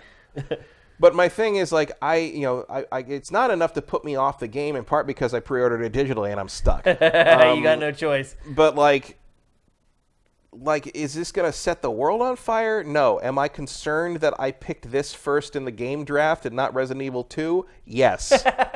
I mean, it's entirely possible. I mean, at this point, I'm basically counting on the fact that the hype is so hard behind this thing, and the BioWare pedigree is going to make the reviews give it a bit of a bump. Well, it's like I said, the press, when they previewed this beta. Yeah, they were very positive about it. I was just struck by how sluggish it all felt in terms of performance. And if they fix that, it would be a lot more fun to me. Now, I will say this. On this show, all the time, we crack jokes about how it takes a long time to get anything done in game development. And we'll always say, you got 30 days. That's plenty of time. The issues that this game seems to be having, based upon what you've said and what other players have said with the server issues, those are things that can get fixed in a relatively short period of time. Maybe not in 3 weeks, but likely within the first couple weeks of the game's launch. You would think they'd be able to clean that stuff up. Yeah. Optimization, but then you wonder, it's like, okay, why wouldn't you do this and get it to this point before you let people play it. Yeah, well, I mean, I assume that like the press previews were done on a very high-end PC. Oh yeah, of course. I'm sure that runs fine. Also, there weren't 2 million people on the servers banging the servers. Now, I never had any serious server or like online issues. I just found the actual performance of the game shockingly poor on an Xbox One X because I just don't run into that on that system very often. Yeah. We're going to talk about We're going to talk about a similar thing with we're about to go into Kingdom Hearts 3. Yeah. Kingdom Hearts 3 has a discrepancy between performance between the Pro and the X. Yeah. And it seems like the X performs better simply because it's so powerful. Just the raw horsepower. You don't even need to really optimize it that much. Yeah. It just runs like that. And like this thing can't even hit a steady 30 on that system. I mean, I'm pretty disappointed in its visuals, to be honest. Now that I'm seeing the game running, it doesn't in look the wild, like that on old servers. It doesn't look like that. That trailer we saw that started with that big, captured entirely in game. Well, I mean, maybe on a really high end PC. I can't even imagine the rig that it was running. Yeah, exactly. I mean, and technically true, but when you play it on on a console. It looks good, but it doesn't look like that. Yeah. And like there's like half the number of people, if that. It's like it doesn't feel, that initial trailer had this bustle to it. Yep. That just isn't there in what you're saying. And again, these kind of games, maybe we need to just be expecting that at launch they're not gonna be ready for prime time. I don't know. Like I don't know what we're gonna run into on February 22nd here. This is 2 times in a row, and granted, they're technically different studios. This is 2 times in a row. Early access to a game has killed BioWare. What was the other one? Andromeda. Remember, all those memes started coming out of the beta of all the faces and everything. And wasn't that because it was being sold early? No, I think that was a beta for Did they Andromeda. do a beta, like an early access beta thing? Yeah, I think they did. That was a mistake. But now, do you think this is doomed? I don't know if it's doomed, but I don't think it's going to do what EA wants it to do. Unless like I'm just completely off base and no one gives a shit that it's running at like mid-20s frame rate and they just want to play with Iron Man suits. Well, if it's running at that frame rate, people are absolutely going to care. I just don't think frame rate aside, I don't think it feels good to play. I don't think it has that sort of like that intangible thing that Destiny does have. Yeah, absolutely. There's that thing where, like I've said before, I've been playing Destiny. I would play Destiny, and I'd get to the load screen where the stupid chips just fly around. And I'd sit there, I'm like, why am I still playing this? Like, and then you jump down on the ground, and like I blow another guy's head off, and I'm just like, okay, that's why I'm back in. I'm doing it again. That doesn't happen on this to me. It feels more like The Division in the sense that the guns are, the shooting and the combat it's fine.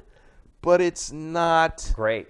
Great, yeah. It's not a thing where I'm like, oh, I can't wait to get back and do that again. That's disappointing. It's not. This whole discussion has been very disappointing. And maybe the other suit types will change that for me or for certain people. Like maybe the Storm thing was interesting, but I didn't get enough. The beta was ending or the demo was ending for the weekend, so I didn't get to mess with it too much. Maybe something that's less just vanilla shooting and grenading will be more engaging to me. Like I don't know. There's more demos to come. It's not like I'm gonna never touch it again. How did the flying feel? Obviously, a big part of the game. Like flying's you can't fly as much as you might think, at least in the suit they start you with, because you overheat real fast. You can see the bar kind of filling up at the bottom there. You can you can jump into water, and the water will cool your systems down, and you'll get like the bar will turn blue, and that will let you fly for longer. You can also do dodges with it and stuff like that. The flying's good. I mean, that was like one of the satisfying parts was, you'd follow like the marker or whatever where you're going, and you'd look up and see, oh, it's way up there. Oh, right, I can just fly. I can just go up there. So that was cool. You don't have to platform your way up there. The areas are very, built with like kind of the 3-dimensionality very much in place. Like that's not a problem anymore. It's more of like a fun thing to do, to fly up and jump around. But it uses the same stuff as you fly up to the thing, you get to your marker, now you're in a non-respawning area and you have to kill all the enemies. It's Destiny. Yeah. That's all it is. I wonder if a developer will ever find a new way to design these games. I don't know. Doesn't seem like it. The other thing is where you can see in this, they're doing the melee attacks here. The melee attacks are on a cooldown for some reason. What? So is everything on a cooldown because you're in a suit? They're all on their own cooldown, so they don't share stuff. But I found it weird that like if a guy got too close to me and I do a melee attack and it doesn't kill him, I'm like, oh, I got to do it again. But I got to wait for the cooldown to finish. Weird. And I'm like, just let me hit them. Yeah. Like what are you doing? Like fighting. Take a lot of stamina to stab. Like fighting close up in this game is not an advantage. Like it's a last resort, or at least it was with my Ranger suit. So like I don't know what that is there for. Like the other cooldowns are fine on it. Like I was using I'll give it the credit on that. There's a reason to use every single ability you have, every single weapon type you have. You have like a homing missile and like a grenade type. And I was using all of them in your super move, where like you can launch mortar stuff at everything in front of you. I was using all of those regularly, and a lot of times I fall into a pattern where I just use my normal gun. I don't use my super stuff, my meter stuff at all. But I was using everything constantly because you have to kind of like crack the nuts on the enemies you're fighting and their different basic abilities or resistances. So credit where credit is due. They know all the things your character can do, and they make you use them all.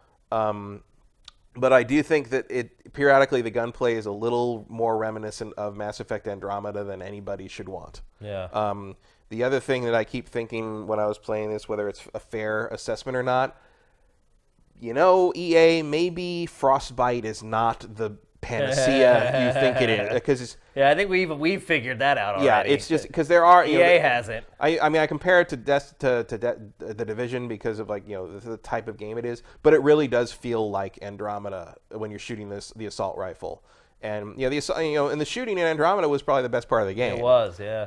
It's certainly the best the shooting's ever been in a Mass Effect game, and I hate Andromeda. So it's not. I'll give it credit for that. The shooting in that game is better than any of the other three Mass Effect games. But it does have this sameness to it in terms of how it feels compared to that. Right down to the the dodging mechanic. It's just the same as the dodging in Andromeda. Yeah. And is that enough to base like kind of like a Destiny style like MMO light game around?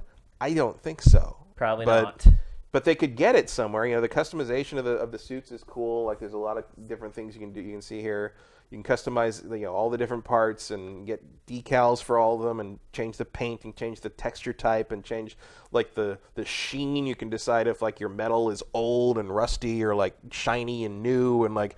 But it's like you have to do that stuff with a game as a service. Yeah, it's all there. But you have to because you're going to sell those cosmetics. That's where you're going to make your money. Yeah. You can choose whether like the fabric parts of the outfit are like rubber or leather or plastic or whatever. Not the least bit surprised to hear that. That is all very much in place. Yep, that's all ready to go. Yeah. So, are you still going to play this? Are you still excited for this game? I fucking paid for it, so yeah, I'm going to play it. I'm not as excited about it as I was, just in the sense that, and it's not even that I think it's going to be bad forever. I just feel like, oh, I bet this is going to be great in like September. Right. But right now, I'm just worried about what state it's going to launch in. All the complaints about the server issues and all that is making me wonder. I've been. You didn't even have those problems. I didn't have those, but maybe I will have them when the game launches. Right. I don't know. There's no way to tell. Did I pick the right platform? Like, should I have gone? Which one? I figured Xbox was safe. Yeah, you would think because it seems to be the lead SKU. Yeah. EA is all and over I just don't Xbox trust. I don't. How weird is it that I don't trust BioWare PC versions? That's scary anymore. Yeah. I don't know. Like maybe could this be the end of BioWare, man? I don't think it's the end of BioWare. No. I think that at the very least they'll get Dragon Age 4 out. But you don't fall short of EA's expectations forever before they take you out behind that barn and throw you in the pit where they keep Origin and Westwood and Maxis and all those other. Lock up your IP in a vault lock your IP to never in a vault, be never seen mention again. it again. It's sad, but it's true. Well, I'm holding out hope. I mean, I've watched a ton of footage from the beta, and it looks fun to me still. I am disappointed in the visuals. The in-game real-time graphics are not as good as I expected them to be. Yeah, the fundamentals are there. It's just, to me, the main thing is the performance isn't there, and there's no reason for it not to. Like, nothing about this game as I play it makes me think, well, the frame rate's struggling, but I can see why, because it's not like when you played Crysis back in the day and you're like, well, it's this is a beast to run, but I mean, look at it. It's like that's exactly. just not. You I mean, can it's tell not why. a bad looking game, but it doesn't look to me like it's not like one of those things where you're like, wow. It definitely should not bring the Xbox One X to its knees. No, I wouldn't think so. I mean, again, I don't know anything about game development on the level of like how you optimize stuff like that, but like it doesn't feel like this game is doing anything unusual to the point that it should be chugging like that and play. Especially because like. It's just, a lot when you really look at it. It's a taller and more lush Andromeda. Yeah. Like there's a lot. It does kind of have a similar look to it. Yeah, like the character movement is not too far off that, especially when you consider the boosting that you could do in Andromeda. Mm-hmm. Just if you could fly in Andromeda, you'd pretty much be halfway there. Yeah. So well, we got 3 weeks here. Really, it's like 4. But I gotta say, the thing that I'm most interested in is like I'd like to see what happens next in the story. Oh, that's good. Which I guess is like kind of the BioWare staple. I mean, the fact that a BioWare game is making me say that is good. Yep. Because I like the characters and I liked kind of what they were doing with that, and I'd like to know more, which is more than I can ever say about Destiny. Yeah, it's true. Like, if you could figure out what even was happening now to care about what was going to happen next. Because I didn't feel like this got bogged down in the whole, like, the weird lore. I mean, there is a lot of weird lore in it, but everybody treats it as kind of what it is, as opposed to Destiny, where they're kind of like, oh, the tower and the shadows of the thing, of the definite article of this definite article. It's like, stop it. Yeah. That's for Kingdom Hearts. Like, don't do that. Perfect segue. So if you're thinking about getting Anthem, I highly, highly recommend finding a way, begging for a code or something. Are they doing another one this weekend? There's another one this weekend, or like I don't know, like pre-order it somewhere you can cancel the pre-order, but we'll still give you the code. For the demo. Like try this thing if you can before you buy it. It's all because I mean I'm kind of stuck because you can't get refunds for pre-orders on Xbox. Yeah. But like. Yeah, I was a little blindsided. You're regretting it a little bit. A little bit. I would probably second guess buying this at launch if I were like. So what you're saying right now is if you have not pre-ordered yet, do not pre-order. Yeah, wait and see what this turns into. See if they improve the demo. See if the launch version or the reviews say anything about performance issues or whatever. I don't know. I don't like to say like don't mess with this game because of technical problems, because you never know when the technical problems are going to be remedied. But it's like for a game like this, that bad enough. That for a game like this, and I mean I don't know what I was expecting. I wasn't expecting it to be like silky smooth Destiny 60 frames a second, but I was at least expecting it to like not make hold 30, not make me go like a bunch hold 30. Can you hold 30? Like a bunch of times during this playing the game over the weekend, I was like, oh my god! Like, it just felt so bad, and it chugged so bad that I couldn't believe it. Sifters, and I'm so not used to that on my Xbox One X. Yeah, never. It's like even if it's poorly optimized code, it has the raw horsepower to just plow right through it. Like I'm not going to demand you hit 60 and everything, but if you're not going to target 60, you sure as hell better hit 30. Yeah. In this day and age, with these systems, with the enhanced, with the Pro and the X at the very least. I'm gonna be praying for the next 3 weeks so they can get this thing cleaned up. Again, it's an old bit, but what I'm saying is, like, even if the build is old and the final version is going to hit on February 22nd does run at a rock solid frame rate, you did not do yourself any favors letting people play this. Yeah, doesn't sound like it. That's my bottom line on this. All right, let's move along to our last topic of GameFace 155. We're going to talk about, I don't know if it's the biggest, it probably is the biggest release from the last week, even including Resident Evil 2. Mm-hmm. Yeah. It's Kingdom Hearts 3. We've been waiting 12 or 13 years for this game. 13 years for this game. Almost 13 years, yeah. And Matt and I have been playing it. We've also seen the Metacritic scores for this game, which are quite high. Matt, let's start there. Do you feel like what you've played of the game is living up to the scores that it's been receiving so far? Well, I'm only 5 hours in, so I'm past the initial kind of prologue, which they called Kingdom Hearts 2.9. Yeah. Even though they run the credits before that. So I'm past the first world, and the initial main exposition points and the first visit to Twilight Town, and now I'm going to, I think, Toy Story World is my first stop here. At this point, you've already seen like 4 or 5 different worlds, though. Yeah, two or three. Well, you've played in 2 or 3, but you've seen a couple more. Because isn't there one world you go to just for like one cinematic? I mean, you keep going back to the Wizard Tower, Yensid's Tower, which is just sort of a hub thing, and that's more from Dream Drop Distance. And then there's like a Dark Shore thing, which has been part of like a bunch of the secret endings in the past. It's weird, there's a lot of fan service in terms of like hey, that thing that kept popping up in those videos you didn't understand, here you are. And it's like, okay, and you still don't know what it is. Still don't really know what it is. The fact that this game so far that is getting those scores is a little crazy to me. I find it to be sort of mediocre so far, even as someone who has played the Kingdom Hearts games and like. Okay, yeah, we should probably preface more or this. less Matt understands what I'm looking at. Yeah, Matt has enjoyed Kingdom Hearts in the past far more than I have. Yes, I have never been a fan of this series. I've tried all of them. I've never stuck with any of them. I mean, I think the stories and everything, I think they're incredibly stupid and convoluted nonsense, but I think they're charming at the same time, and I like the characters. Like I like the characters. The story is ridiculous, but like I like Sora and Riku, and I like the interactions with Donald and Goofy for the most part. I like the Disney integration. Like I think it's fun. It doesn't have to be Shakespeare, right? Even if its fans sometimes seems to think it is.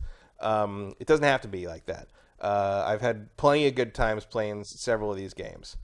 That said, you remember when we talked about Resident Evil 2, about updating the presentation and updating kind of how everything is acted and done and cut and made to kind of fit what we expect from a modern video game, a modern horror movie. Yep.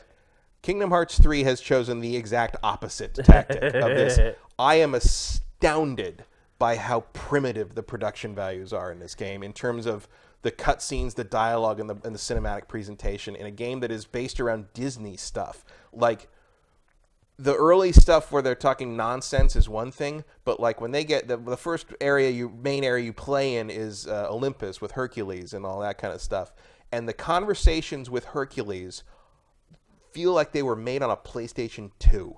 Like the weird pauses between dialogue lines, like someone says a line and then the next line doesn't come for like half a second longer than you think it should. Like people are constantly walking to their mark and then delivering a line in a really unnatural way. Like this game is very Japanese. But like so's Resident Evil. Like Resident Evil 2 was made in Japan. Yeah, but it's not very like Japanese though. But like you know what I'm saying, right? Though. It's got that anime thing. But like I watched a lot of anime in my lifetime, and they don't wait for seconds at a time. But in normal, it's not even like dramatic pausing. It's just the dialogue doesn't play. It's not even about like sitting there the being pauses are bad and it makes it awkward. It feels but like then the when lines, they finally say something, it doesn't matter, and it just right. Well, it's just Matt. I stopped watching the cinematics in this game at about the 4.5 hour mark. I just don't care. I just started skipping them, and part of it is what you said. They drag on forever. In fact, Sam, there's a clip on the TriCaster that I want to play for the Sifters, and there's audio, so make sure you have the audio turned on for it. Just to give you guys an example of what we're talking about, here is a clip from the game.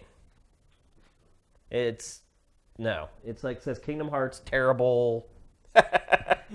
Kingdom Hearts terrible. That's the next game in the series. No fanfare?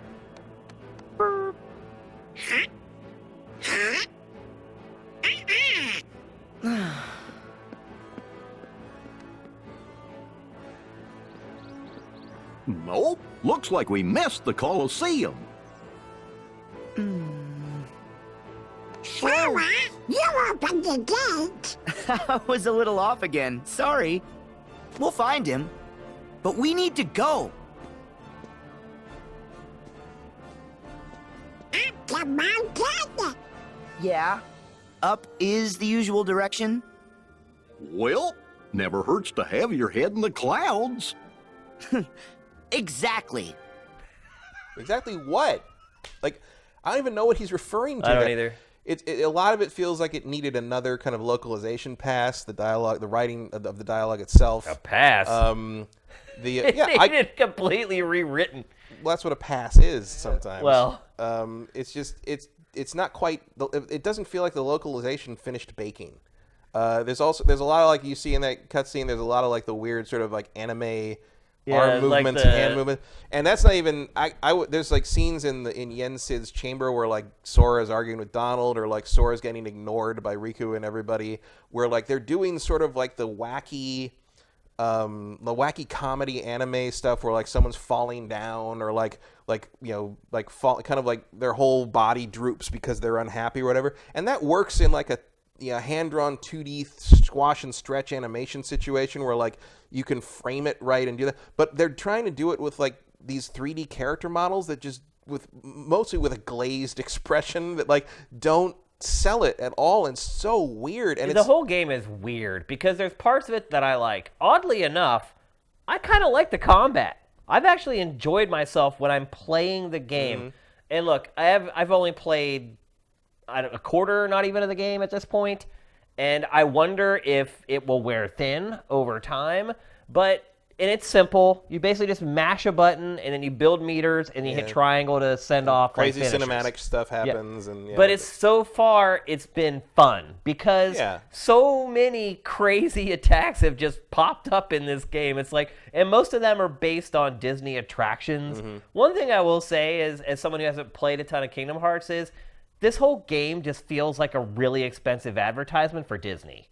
Yeah, I mean, that's pretty much what it is. I mean, that's really what it feels like to me. Like, all the big attacks are based on, like, Disney rides and attractions. Like, it feels a little dirty playing the game, but at the same time, the attacks are so over the top. It's like you get, like, the pirate ship ride that just materializes on the battlefield and swings back and forth, like taking out enemies. You get on like the... And that stuff is not like something you build to... It's like all you have to do to get like the big ride things is you hit the enemy with the green circle around him in the big group of enemies. Yeah. Whack, it's done. And it's like so fast. You will usually win the whole battle just with that thing. Yeah. And I assume... I've had like 4 of them stacked, like waiting for me to activate before. I assume it will there will be more to it moving forward. The Kingdom Hearts battle systems do tend to unfold, the aerial gradually. stuff I can already see is starting to get a little more in depth. So I've actually, this is very funny, I have enjoyed the nuts and bolts of this game. When it lets you play. Yeah, right, which the first 4 hours, I think I actually played for like an hour and a half. Right. I mean, it is just one overwrought, boring, dreadful cinematic after another. But when I've actually played the game, I've really enjoyed it.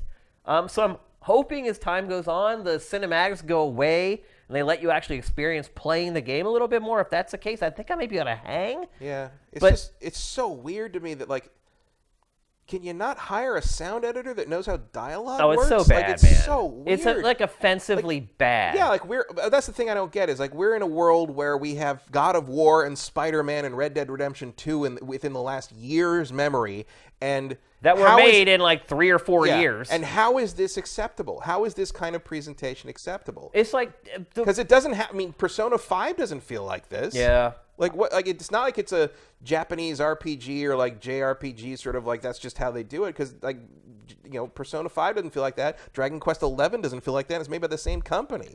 The first impression I got is that they did not want to redo the cinematics for English, which boggles my mind because this game has been in development for over a freaking decade. Like, I think we talked about this game before, and I said that why I thought it was taking so long was that they just wanted to make it as good as possible, and they probably had to redirect all the cinemas, rework the angles, the timing, redo all the facial animation. No. Like, what were they doing? They've definitely redone the lip sync. Some of it. Some of it's pretty awful. They've done that in all the major games for the most part. Not the handheld ones too much, but Kingdom Hearts 2 they did that. But you can actually see that if you watch there's like a 5-chapter like catch-up story so far thing in the main menu. Yeah. Oh, they do their best to catch you up. If you watch that, you'll see that like they have changed the dialogue to English, but they have not used English version footage, so the lips don't match Okay. But then sometimes like they don't change it, and like there's a couple scenes that I've seen where like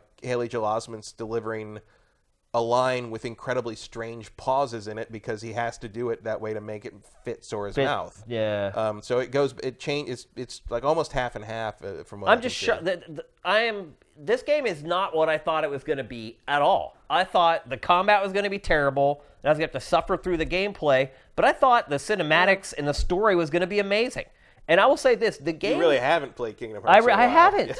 I haven't. That was what my impression of it was. I expected the opposite. I expected... Because the combat has always been good, especially like in the Birth by Sleep really revamped it. I mean, that's the thing.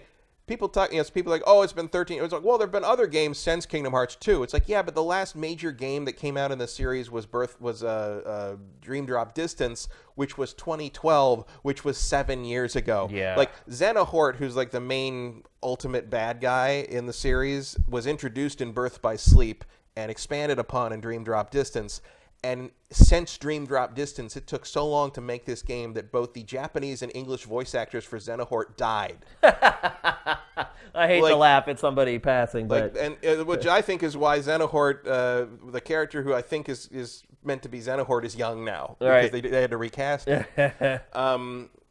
But here's the thing about this game. I just didn't expect it. I expected it to be nonsensical. I expected it to be goofy and weird and just sort of like, everybody be smile and Sora be happy and heart and the courage of our friends and da da da.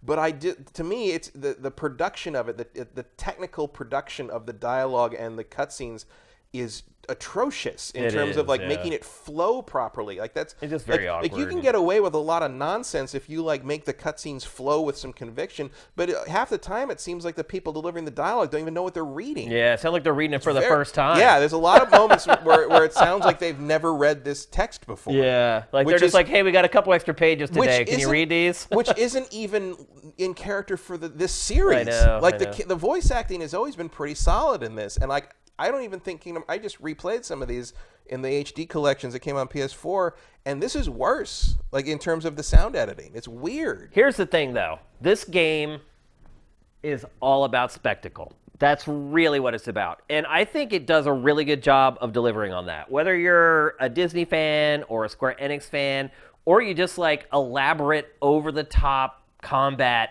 and attacks, this game succeeds at that stuff. I am enjoying playing it. Mm-hmm. It's the parts in between the playing that is just grounds the game to a halt for me. But as a gameplay first guy, I think it's going to carry me through to play the game. I have to say, as long as they keep giving me new attacks like that, I think I'll keep playing it. Yeah, well, that's the dirty little secret about Kingdom Hearts is do you run out of them really fast? No, the dirty little secret is that it's actually pretty fun to play when you get to play. Yeah. If you ignore the gummy ship garbage and you ignore all those stupid story stuff that nobody bothers to keep up with unless you were 12 when the first game came out and it was the parent that loved you, so that's the game that you like.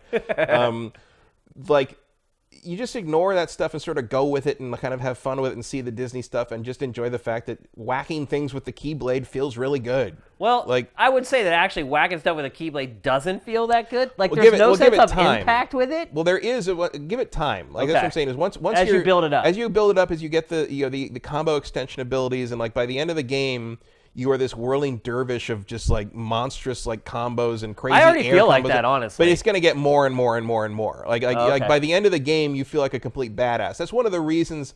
Early on, one of the big things in the game is everybody's talking about how Sora's been stripped of his powers and he doesn't have the abilities he used to. That's because at the end of the last couple games, he was a god, with a giant sword that's also a key for some reason. Yeah. You're gonna get to the point where you can string together some crazy stuff by the end of this game. I'm sure. That's just Kingdom Hearts standard. But I am, even as someone who's prepared and has played all these games with their ridiculous stories and their ridiculous babble and exposition stuff, I am astounded by how primitive the cutscene presentation in terms of the dialogue, the performances, and the cutting together of the dialogue feels. I don't see any reason for it to be like that, especially in a product that seems like it should have its eyes. It should have its targets squarely on a worldwide market. I'm surprised Disney signed off on a lot of this shit. Yeah, I don't. I mean, so they must have got the guy at Disney drunk whenever they showed him a lot of this stuff. Or at a certain point, you're just just get it out. Yeah, And the other thing is, like, while the combat feels good, I think the world exploration stuff feels really half-assed and half-baked. It's also like And it's designed like a game from the PS2 era. It's right, like but this like, crazy what I'm saying linear. Is like, what I'm saying is like, I mean, like when you're running around in the areas and like, you know, you want to explore stuff. Exploration in the previous mainline, you know, the numbered games involved platforming your way around up stuff and kind of jumping around here and going exploring this section.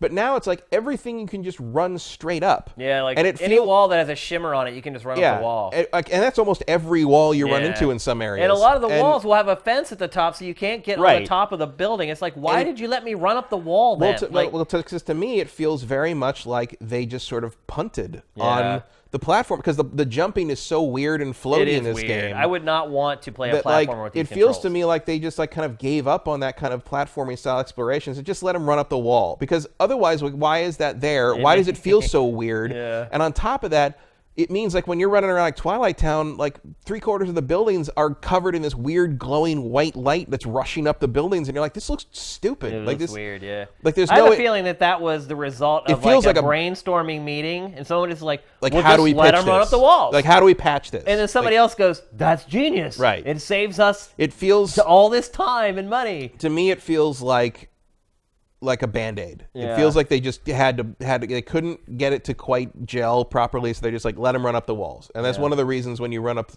in the you know the action worlds, running up walls is just how you get to the next section with no effort whatsoever. Because you also see it with like when you have to jump across things. It's usually just each thing you jump to it's automatic. They just glow with sparkles, and you just hold the stick forward, and he just runs across it, goes, which has never been how Kingdom Hearts has worked before. Interesting. The fact that so much of the traversal and movement is automatic to me says that like they couldn't get that done. It also sounds like it might be an upgrade over the old way, though. But like the but you're right. It's like a Band-Aid. It's the platforming in 2 was pretty good. Was it? Like one is, I mean, one had bad movement in a lot of places, especially when like I still think that introducing you to that game by making you play the Alice in Wonderland world, like the first 3 worlds in Kingdom Hearts 1 are the worst worlds in the series. Interesting. Like Alice in Wonderland is weird and claustrophobic and hard to figure out if you're not ready for what it's going to be. Olympus is just standard boring arena stuff, and then Tarzan with all the vine crap. That's been tweaked a little bit in the HD remix versions and the final mix version. But like when I originally played it, I stopped there because I couldn't figure out where to go, because I kept getting turned around on the vines and I'd end up in the same place, and I couldn't figure out what was happening.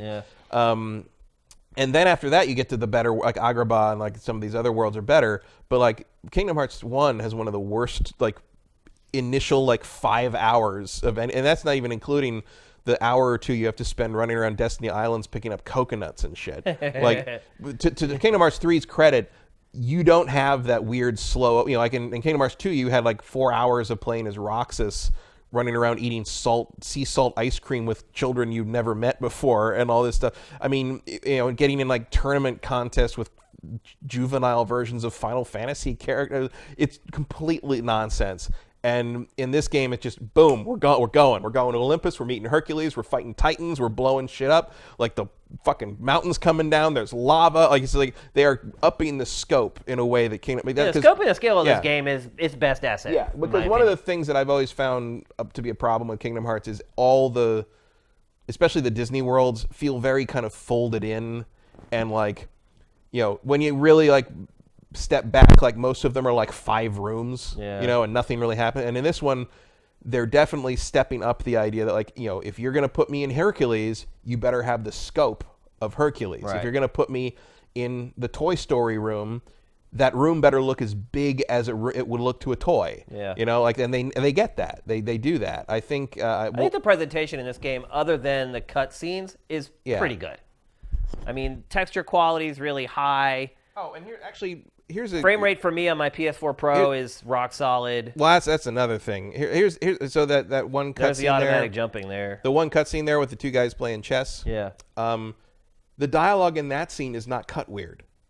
That's the thing, is it's not consistently weird. It's still dead boring. Well, that's not my point, though. That's not what I'm talking about. I'm talking about the technical production of the I mean, I don't care what they're saying. I just mean that like when they're talking to each other in that scene and a couple of the other scenes elsewhere in the game, it doesn't feel like between each line everyone forgot where the script was. Yeah. You know, like it's not 1,000% terrible. Right, but like even if you don't care or don't understand what they're saying in that chess scene, you aren't sitting there as a producer thinking like, why is this so weirdly paced? Why are they not responding to each other in a timely manner the way normal human beings converse with each other? Yeah. And that happens constantly in other things in this game, and sometimes not. It's really freaking me out. It's like when I saw Bohemian Rhapsody, and someone posted on Twitter yesterday or the day before, like, what is up with the editing in this scene? And it's a scene where the Queen, the band is sitting in this cafe, which is actually green screened horribly, and the guy who played Littlefinger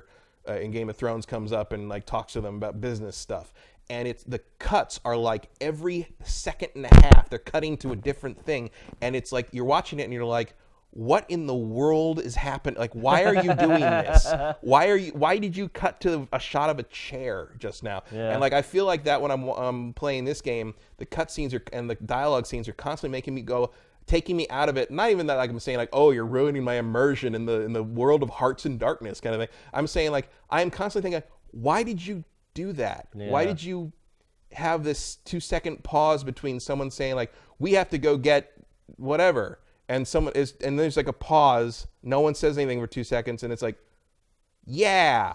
It's like, why is that there? Why? I mean, is that's that kind of that whole game in a nutshell, if you ask me, as far as the way the story's told in the cutscenes. Yeah, but I'm not talking about I'm talking about the literal, the literal technical. I am taking this sound that this person makes, and then the next sound is the response. I get it. Like, You made it abundantly clear. The pacing of the dialogue. Yeah, I don't care terrible. whether the story makes sense. They saw it though. That's why I played Yeah. that clip. I mean, there's like 5 instances of Yeah, that in that it's like just- 20-second clip. But like, if you watch that, the opening is the very first thing it plays is that chess game. Yeah. And I didn't notice it in that because that's more or less cut together like the way normal people talk to each other. I didn't even pay. After they said like 3 things, I just stopped paying attention. Yeah. Because I didn't understand what they were talking about But anyway. but I can take Kingdom Heartsy anime nonsense stuff.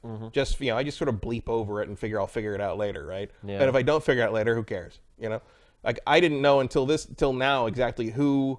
When you fought Riku, he was actually in the first game. He was actually Ansem, who was actually being possessed by Terra Xehanort, who was originally the original Terra from Birth by Sleep, but then he was possessed by, and then so now he's the one who got turned into Xemnas and the nobody and the heartless of Xehanort, and that's why those guys are young and the Xehanort's old.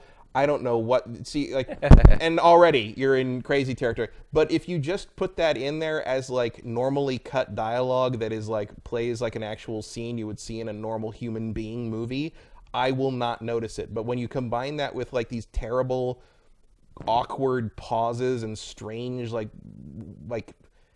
dialogue that doesn't respond to each other, like I'm just like, now I can't even do that. Like I'm just and I probably will start skipping stuff. I haven't started skipping stuff like you have yet, but at a certain point, if I just if I don't understand it or I don't care about it, plus the production value is continually irritating me. Like, I could That's see exactly myself what just happened. jumping I just got forward. completely fed up with all of it. I was like, screw this. And I'm astounded that in this, you want to talk about a AAA video game. Why?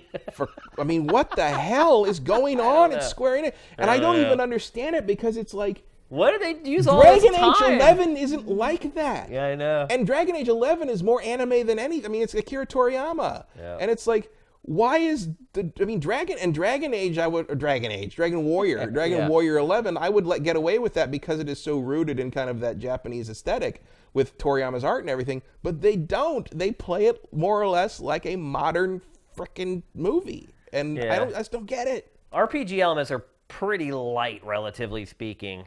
And again, I'm not a ton of the way into the game, but so far, I mean, you kind of see all the systems at this point.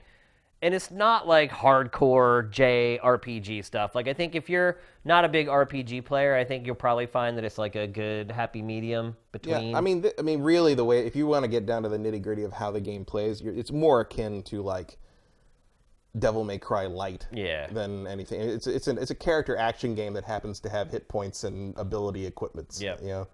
That's really what's happening here. So here's the big moment. Do we recommend people buy this, Matt? And the answer is, it doesn't matter because we don't matter. Like, What do you mean we don't matter? Because if you're interested in this game, you already have it. Oh. Like, But I have not enjoyed any Kingdom Hearts before, and I still decided to give this a go, and I am in fact enjoying it mostly. I'm hoping there's more gameplay as time goes on and less cinematics. I don't know. But I think this could be something that people maybe who have kind of turned away from this franchise in the past, they might be able to enjoy this game. Do you think that's the case? Yeah. I don't feel like this is going to change your mind if you've never played one of these before. Like, I get why people are kind of looking at it if they aren't into the series, because it's a big, high-profile release and it's taken 13 years or whatever, and et cetera, et cetera. But like, this is like, I don't know. It's like watching Infinity War first. Like, yeah.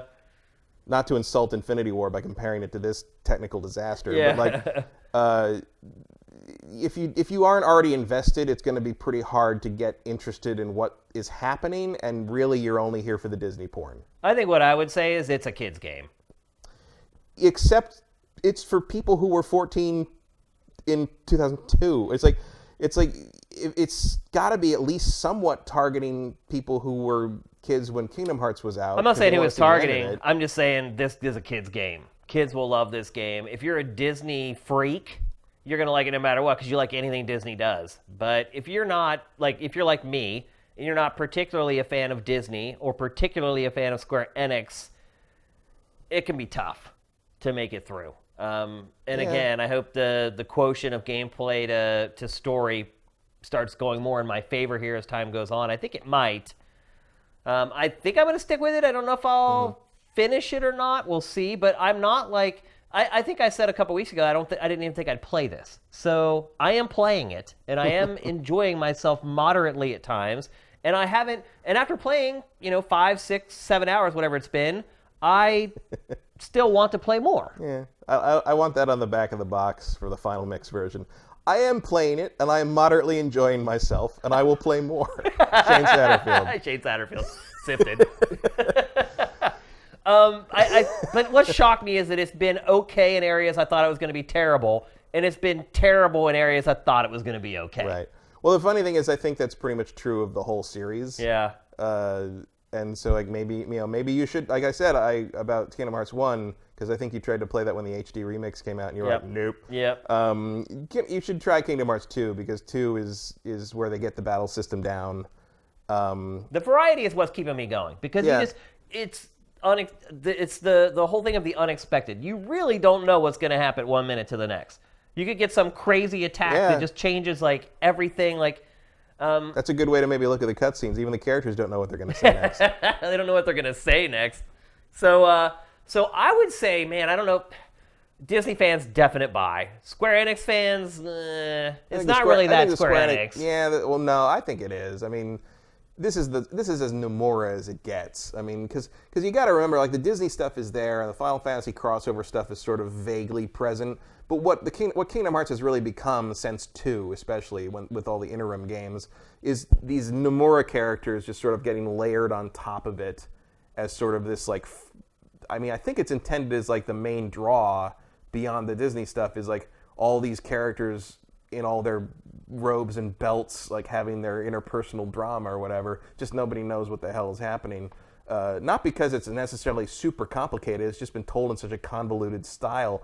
Because the other thing is, like, if you watch the 5, like, story so far things, they tell the story in a completely different order than the games do, because it's the only way to properly understand it. I was going to say this earlier, the game tries really hard to get noobs up to speed. Yeah. There's literally, like, 3 long cinematics but the problem is like, they're all presented differently, and the information's in different order, and I can never follow it. So I honestly have no clue what I'm doing, despite the game's best efforts to inform me. I mean, I played all these games, and I've watched all the backstory content, and I watched all the catch-up stuff in this one, and I still don't quite understand what they're talking about when they say, use the darkness in your heart.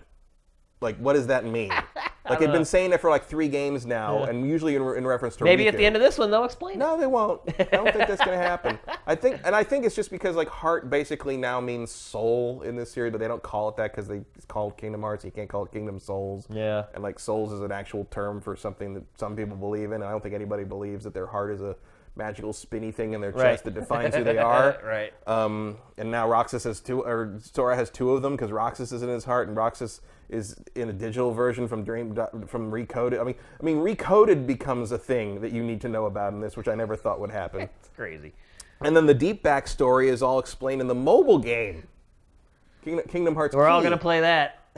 which had a big like I've never played that. That came out in 2013 in Japan, and then came here in like 2016.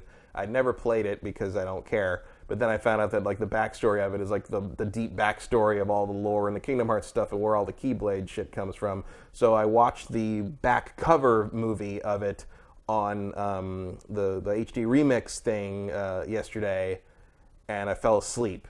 So I still don't know what any of that was.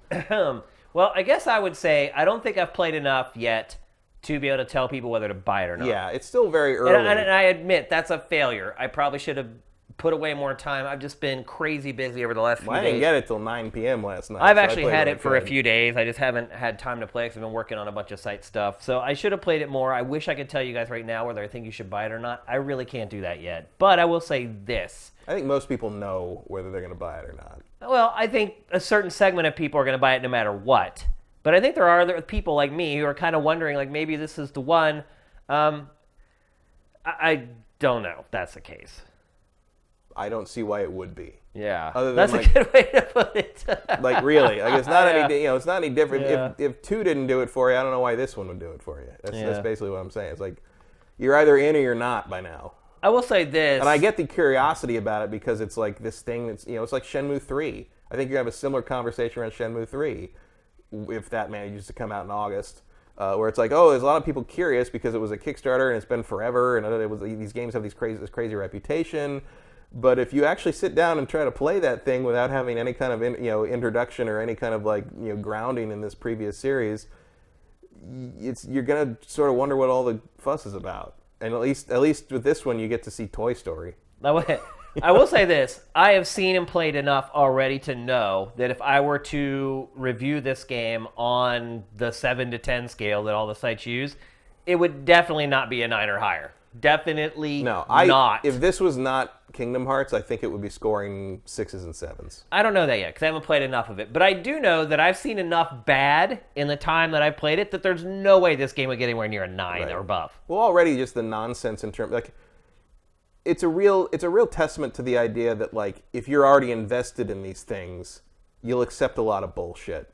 Because I think you're right. If a game with no like pedigree like this showed up, like just a random action JRPG showed up with all this sort of like impenetrable there would be babble. Memes all over the place, man. Like what would that like you're talking about like the difference between like scores for Devil May Cry 2 versus scores for Chaos Legion. Yeah. Let's go back to some PS2 shit right there.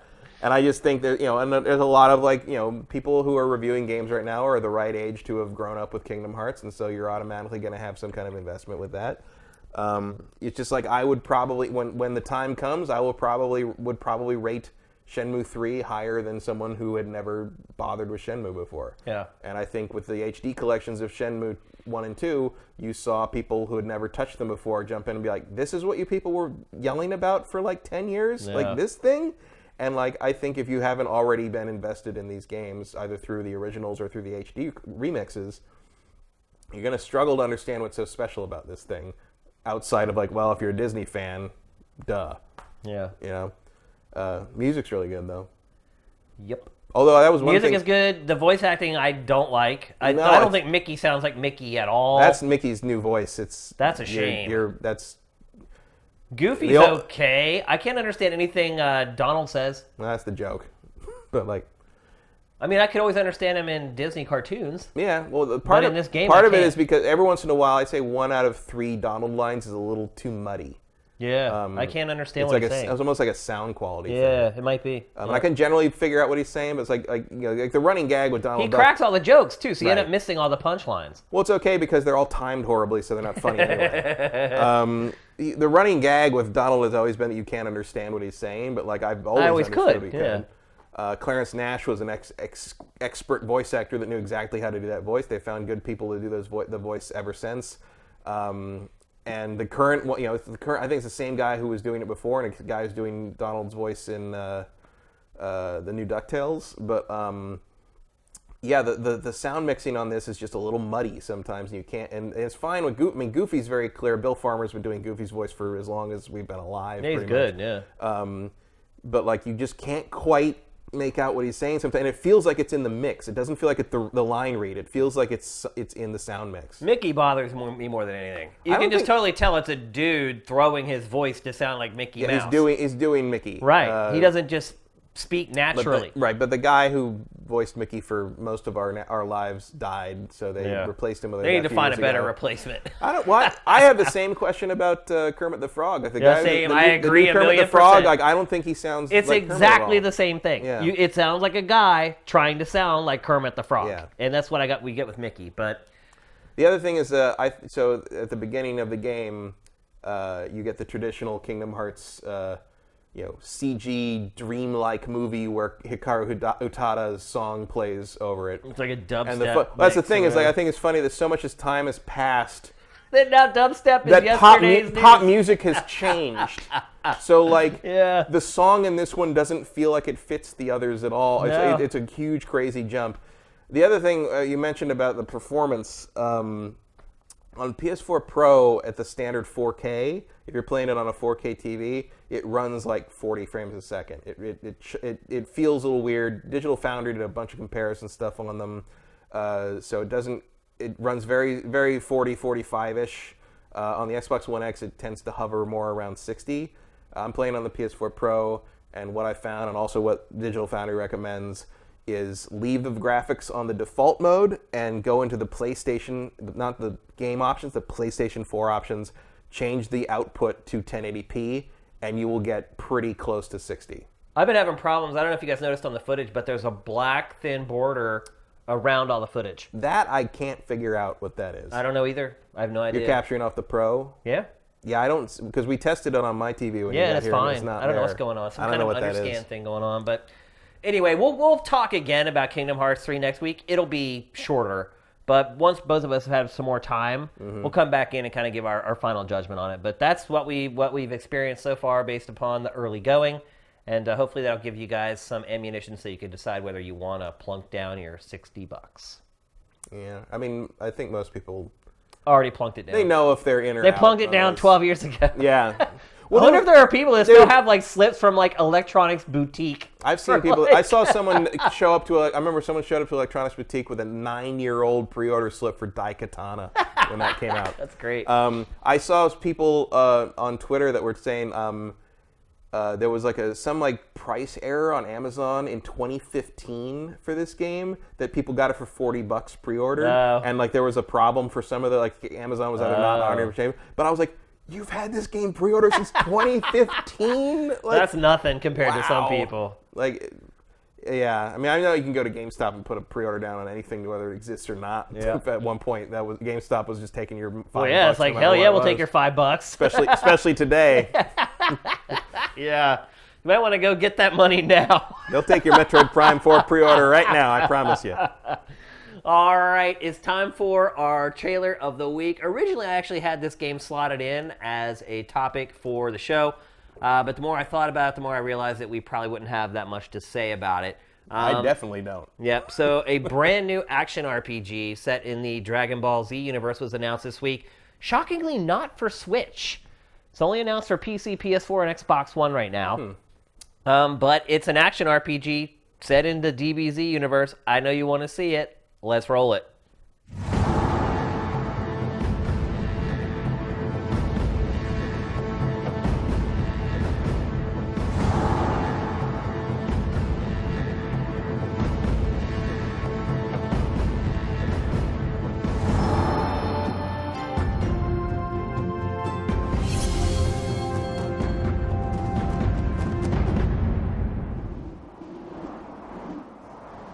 True warriors are in a never-ending search for the ultimate fight.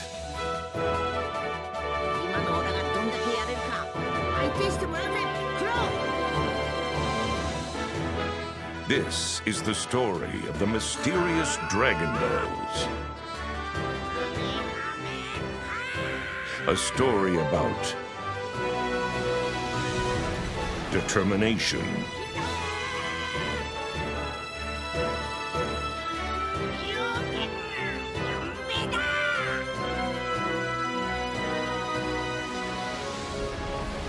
despair,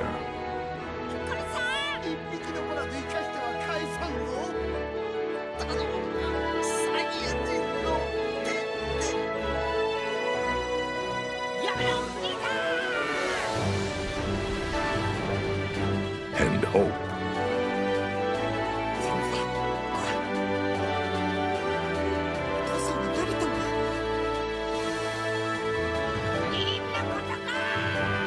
This is the story of Goku, the one they call Kakarot.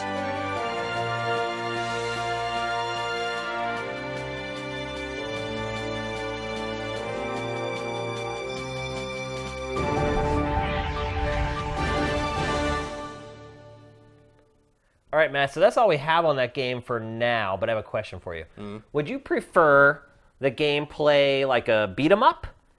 Or would you prefer that when you actually have combat, you go to a separate fighting screen where you fight like a 2D fighting game? I mean, the honest answer is I could not possibly care less because I don't care about Dragon Ball.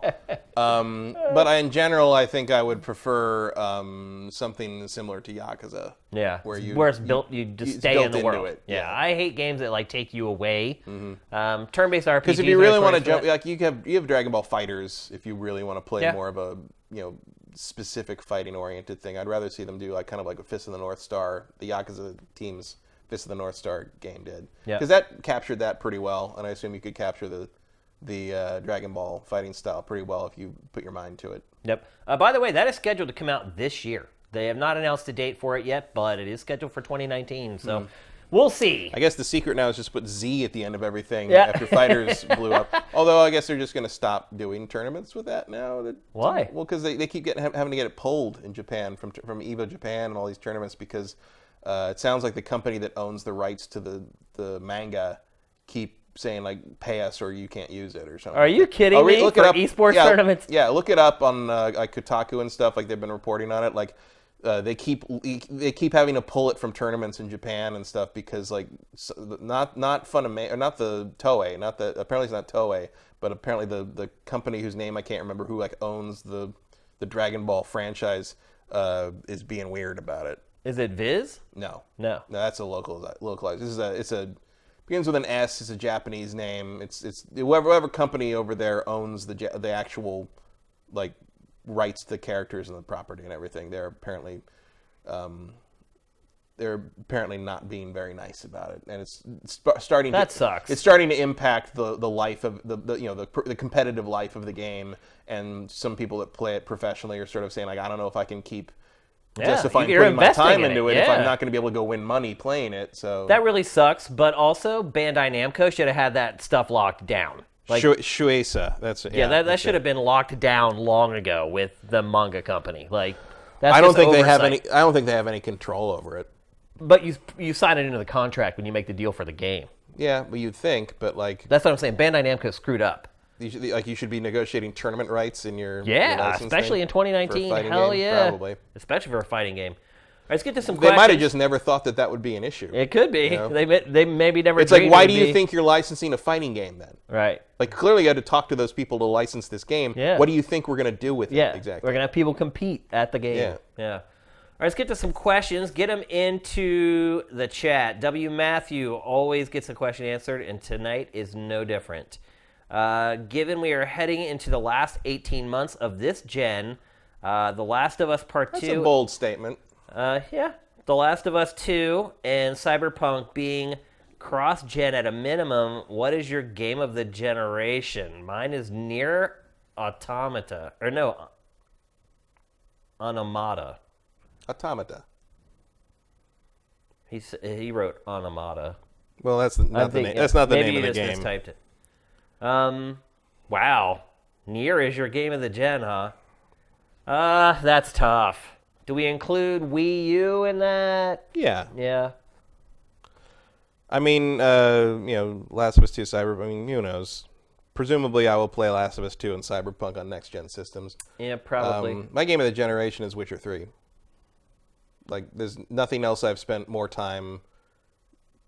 Maybe almost No Man's Sky. But, like, Witcher 3 I've played 3 times. Like, I still love it. It's got some of the best DLC content ever put on anything. It's great. So, Witcher 3 is my pick for that. Barring, I don't know, amazing things happening in the next... I think we got 2 years left here. Yeah, 18 months might be a little bit short. I think that's just wishful thinking. Yeah. He just wants it to be 18 months. Man, I don't know if I can just pick that off the cuff. Off the top of my head, God of War, but I think if I really thought about it, I'd probably come up with something else. But I don't think that's a bad choice. But let's see, The Legacy. Has there been a game where the gameplay is good, but you stop playing because the story cutscenes were so bad? Or I think that's what we just talked about with with Kingdom Hearts 3. We'll see if I make it to the end. I might. It's a pretty big game, though. It sounds like it's like 30-some hours long or something. Yeah. So we'll see. If they can keep the pace going the way it is now, I'll make it to the end. But if it gets bogged down in like hour-long cutscenes, I'll probably fade. So I think Kingdom Hearts 3 is a great example of that already. The vice versa part of it, though.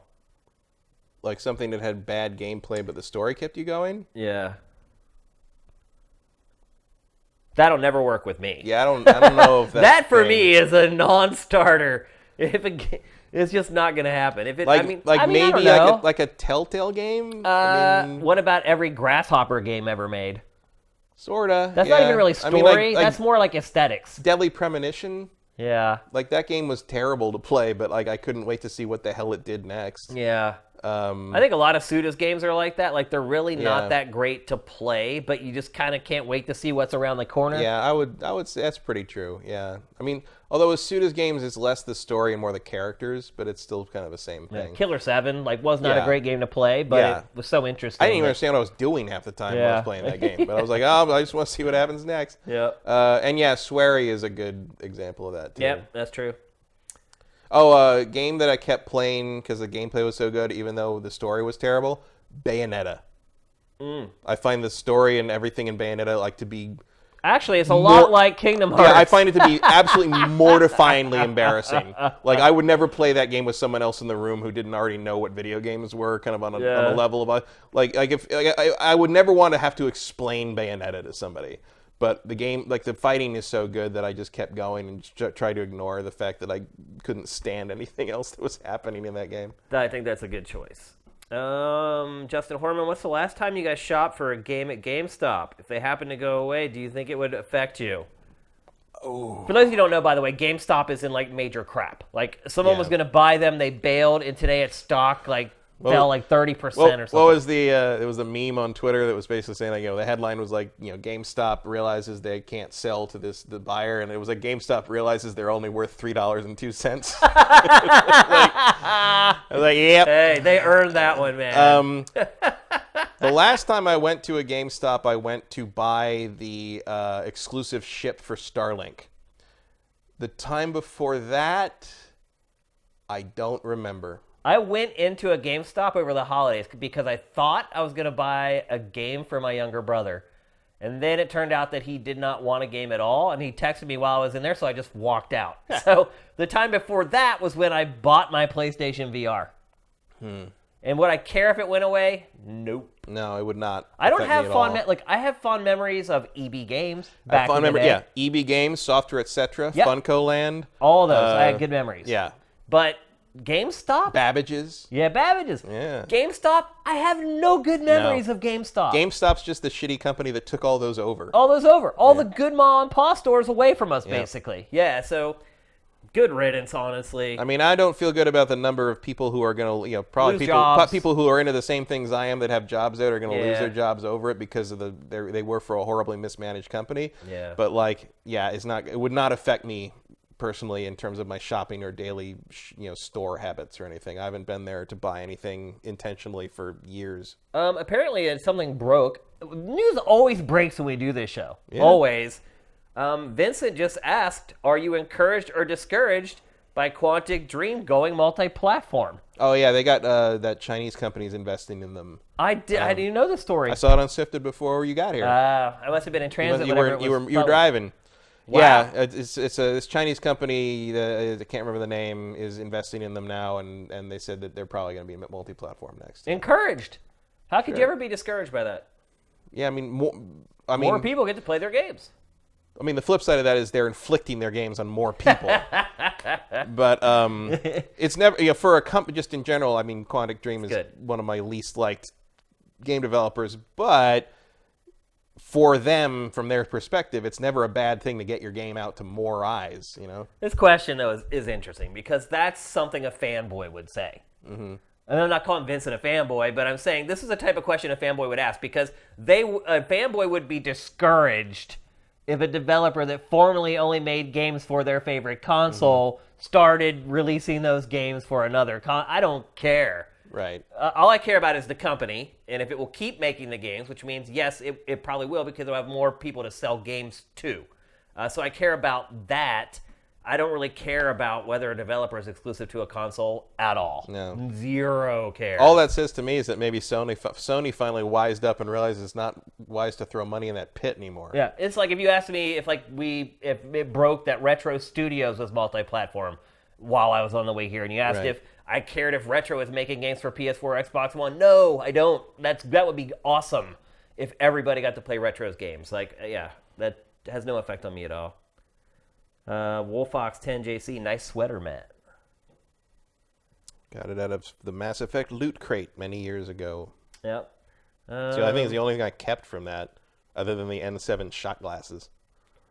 Majora Tom 91. Why do you think we've seen less and less big budget games? Do anything that really advances in-game physics, much like graphics and storytelling have? Are we seeing less? I think. Quantity. You mean less in terms of like things that advance physics usage? Is what he's saying? Yeah. Because for the most part, I think that's a personal dev to dev choice of how you want to tweak that. Because your physics, while that you can use kind of universal models, your physics are mostly going to reflect what you want your game to do. Is he talking about? Yeah, that's what I'm confused by. Is he talking about games that are specifically designed to allow the player to mess around with the physics? No, I think he's talking about physics in a game and whether they're believable or realistic. I think they're more realistic now than they've ever been. They are, but it used to be a big deal when physics of some kind, like a leap was made, like Max Payne 2 or Psyops. I think they've just got. I think they're pretty much there. They've nailed it. Yeah, and there's nothing else that they can improve really, unless they want to make a game that's based solely around gravity or. The main something. thing they can improve and can always be improved in terms of physics is friction between objects, and how the weight of an object impacts its movement and how it interacts with other things, and kind of the friction of that object against other objects in the environment. That's true. That's a hard thing to balance. That's a very expensive thing to do in terms of processor power. I actually didn't get around to mentioning it when we talked about it, but Resident Evil 2, the falling zombie bodies, excellent. Yeah, they're pretty good. They stack on top of each other properly. They lean against objects properly. They fall over on desks and lay there the right way. I shot a zombie. All of that stuff is very impressive in that game. He rolled down the stairs, and then there was another zombie coming up the stairs, and it stopped and staggered, and then had to walk around the zombie and continue up the stairs. So. Yeah, I've dropped them on top of each other, and they lay on top of each other properly, and then one on the bottom tries to get up, and they're all moving around. Resident Evil 2. Very impressive physics, and I didn't think I'd ever say that about that game. But I was, like you said, satisfying. Things are satisfying in that game. Majora Tom is saying NetEase is the company that's investing in Quantic Dream. Okay. NetEase is huge, by the way. It's like NetEase and Tencent your it's one or the other. Giant ones, yeah. I think that's it for the questions for tonight. You guys don't have a ton of them for us. Surprised after the big games we just talked about. Joaquin Dragoon asks, any games you felt were worth the wait? How many years max is it worth to wait for something? Depends on how good it is. Yeah. I mean, you could say that it was worth waiting 21 years for Resident Evil 2 to get remastered. Yeah, that was worth the wait. It was worth the wait for RE4 after they scrapped the first version of it. It was a long wait. That's right. I remember I played that at a Vegas like Capcom event a year before it came out, and I remember coming back because I was the only one that went to that for some reason. I came back, and everyone's like, "How was Resident Evil?" I'm like, "It's fucking amazing!" Like, and everyone's like, "You sure? Yeah, it's Resident Evil." You know, it's like, Same thing happened when we got the review code, and I went home and came back after the weekend, and I walked in, and people were like, "So?" And I was like, same thing and happened. I remember Blair being like, a good oh my god? Or a bad oh my god? Same thing happened. It was like a very good oh my god. Same thing happened with Arkham Asylum. Yeah. When that came in, Sessler took it home, came back the next day, and I'm like, well, how is it? Because I was expecting it to be another sort of... I was just hoping it was going to not be like horrible. And he's like, this is like one of the best games I've played all year. And I'm like, what? It's a Batman game. What are you talking about? There had never been a good Batman game. No, it was one of those things where, what? But in terms of something I waited forever for... God. I mean, let's see how Psychonauts 2 turns out. Yeah. Crackdown 3, gonna be worth every minute. Oh, boy. Ace Combat 7. That was worth it for you? Yeah, I waited 12 years for that, or 11 years for that. I think in general, most of the games that take a long time to show up end up being pretty good. Yeah, I mean... Otherwise, it would have been canned across all that time permanently. Unless Square made it. Right. I still like Final Fantasy 15. I didn't think it was terrible, but that's still my pick for worst game of that year. I hated it. I hear it's better now, but I will never know. Yeah. All right, that's it. We're gonna wrap up. Tabata should not have been fired, though. I'd agree with that. He did his job. It sold huge. Yep, I'd agree with that. And yet Nomura keeps getting these weird projects where he gets to take 6 years to make basic games. Put him back in the basement and let him draw Buckles for another 10 years. All right, that's gonna do it for episode 155. A note to all y'all, we've revived a couple series on Sifted. We just put up new episodes of The Big Six today, and that went out across Sifted, Patreon, and YouTube all at once. So YouTube folks, you're going to get that as soon as we get it done. We're also bringing back new games this week. An episode of Dossier went up today that Vincent cut. Vincent cut together Dossier. He did an amazing job on it. So the content's been rolling out this week. It's going to stay that way. It's looking like... Big Six new games this week is something we're going to be able to count on every week. Looks like we're going to be able to count on Dossier every month. So yeah, things are rolling pretty good on Sifted. Over the next couple days, you're going to see our Patreon transform. I know you guys are probably wondering like what's going on with that after the summit. I've just been busting butt for the last like 4 or 5 days straight. I think you can probably see it with all the content on the site. But anyway, the next 3 days leading up to February 1st are going to be big change days on our Patreon, so keep an eye out for that. What's next Tuesday? Is it the 5th? Yeah. That's my birthday. Yeah. We may not do a show Tuesday next week. Danny Endurance also asks, are you ready for Tom Brady to win? Now you need to ask Sam that. He's a There you go. Sam's ready. He's enough Patriots fans for all of us. I'm betting on the Rams. I'll put it to you that way. Perfectly legally, by the way. I'm not going to bet. Are you betting on them because you want them to win or betting on them because you think they're going to win? Both. Okay. Yeah, both. Shane's been 0 for 2 this playoff so far. Have I? You bet on the Chargers, you bet on the Chiefs. But I bet on a lot more than that. You just know the 2 that I was wrong on. Very Patriots of you. So anyway, thanks for everybody who was on the stream, watching live. I really appreciate it. We're trying to get our live game streaming up and going, but you folks need to turn out. I did a Resident Evil 2 stream on Sunday night, and there weren't many of you. So all you folks saying we need to stream more, when we stream, you better show up, or we're not going to keep doing it. There's just no point. So channeling your Michael Pachter there. Now I'm going to channel my Michael Pachter. Folks on YouTube, if you're watching this and you can't afford to contribute to our Patreon, even $1 a month would be flipping awesome. Everything makes a difference for us. If you can't do that, please help us out via Twitch Prime. Instructions are down below in the description. It's very easy. It takes 3 minutes your first time. Every time after that, literally like 5 seconds. Really would appreciate it. But please consider just giving us $1 a month. If you're getting entertainment out of us on YouTube, that would be absolutely awesome. So on behalf of Matt and Sam, who's going to be crying come Sunday night, GameFace is up and out.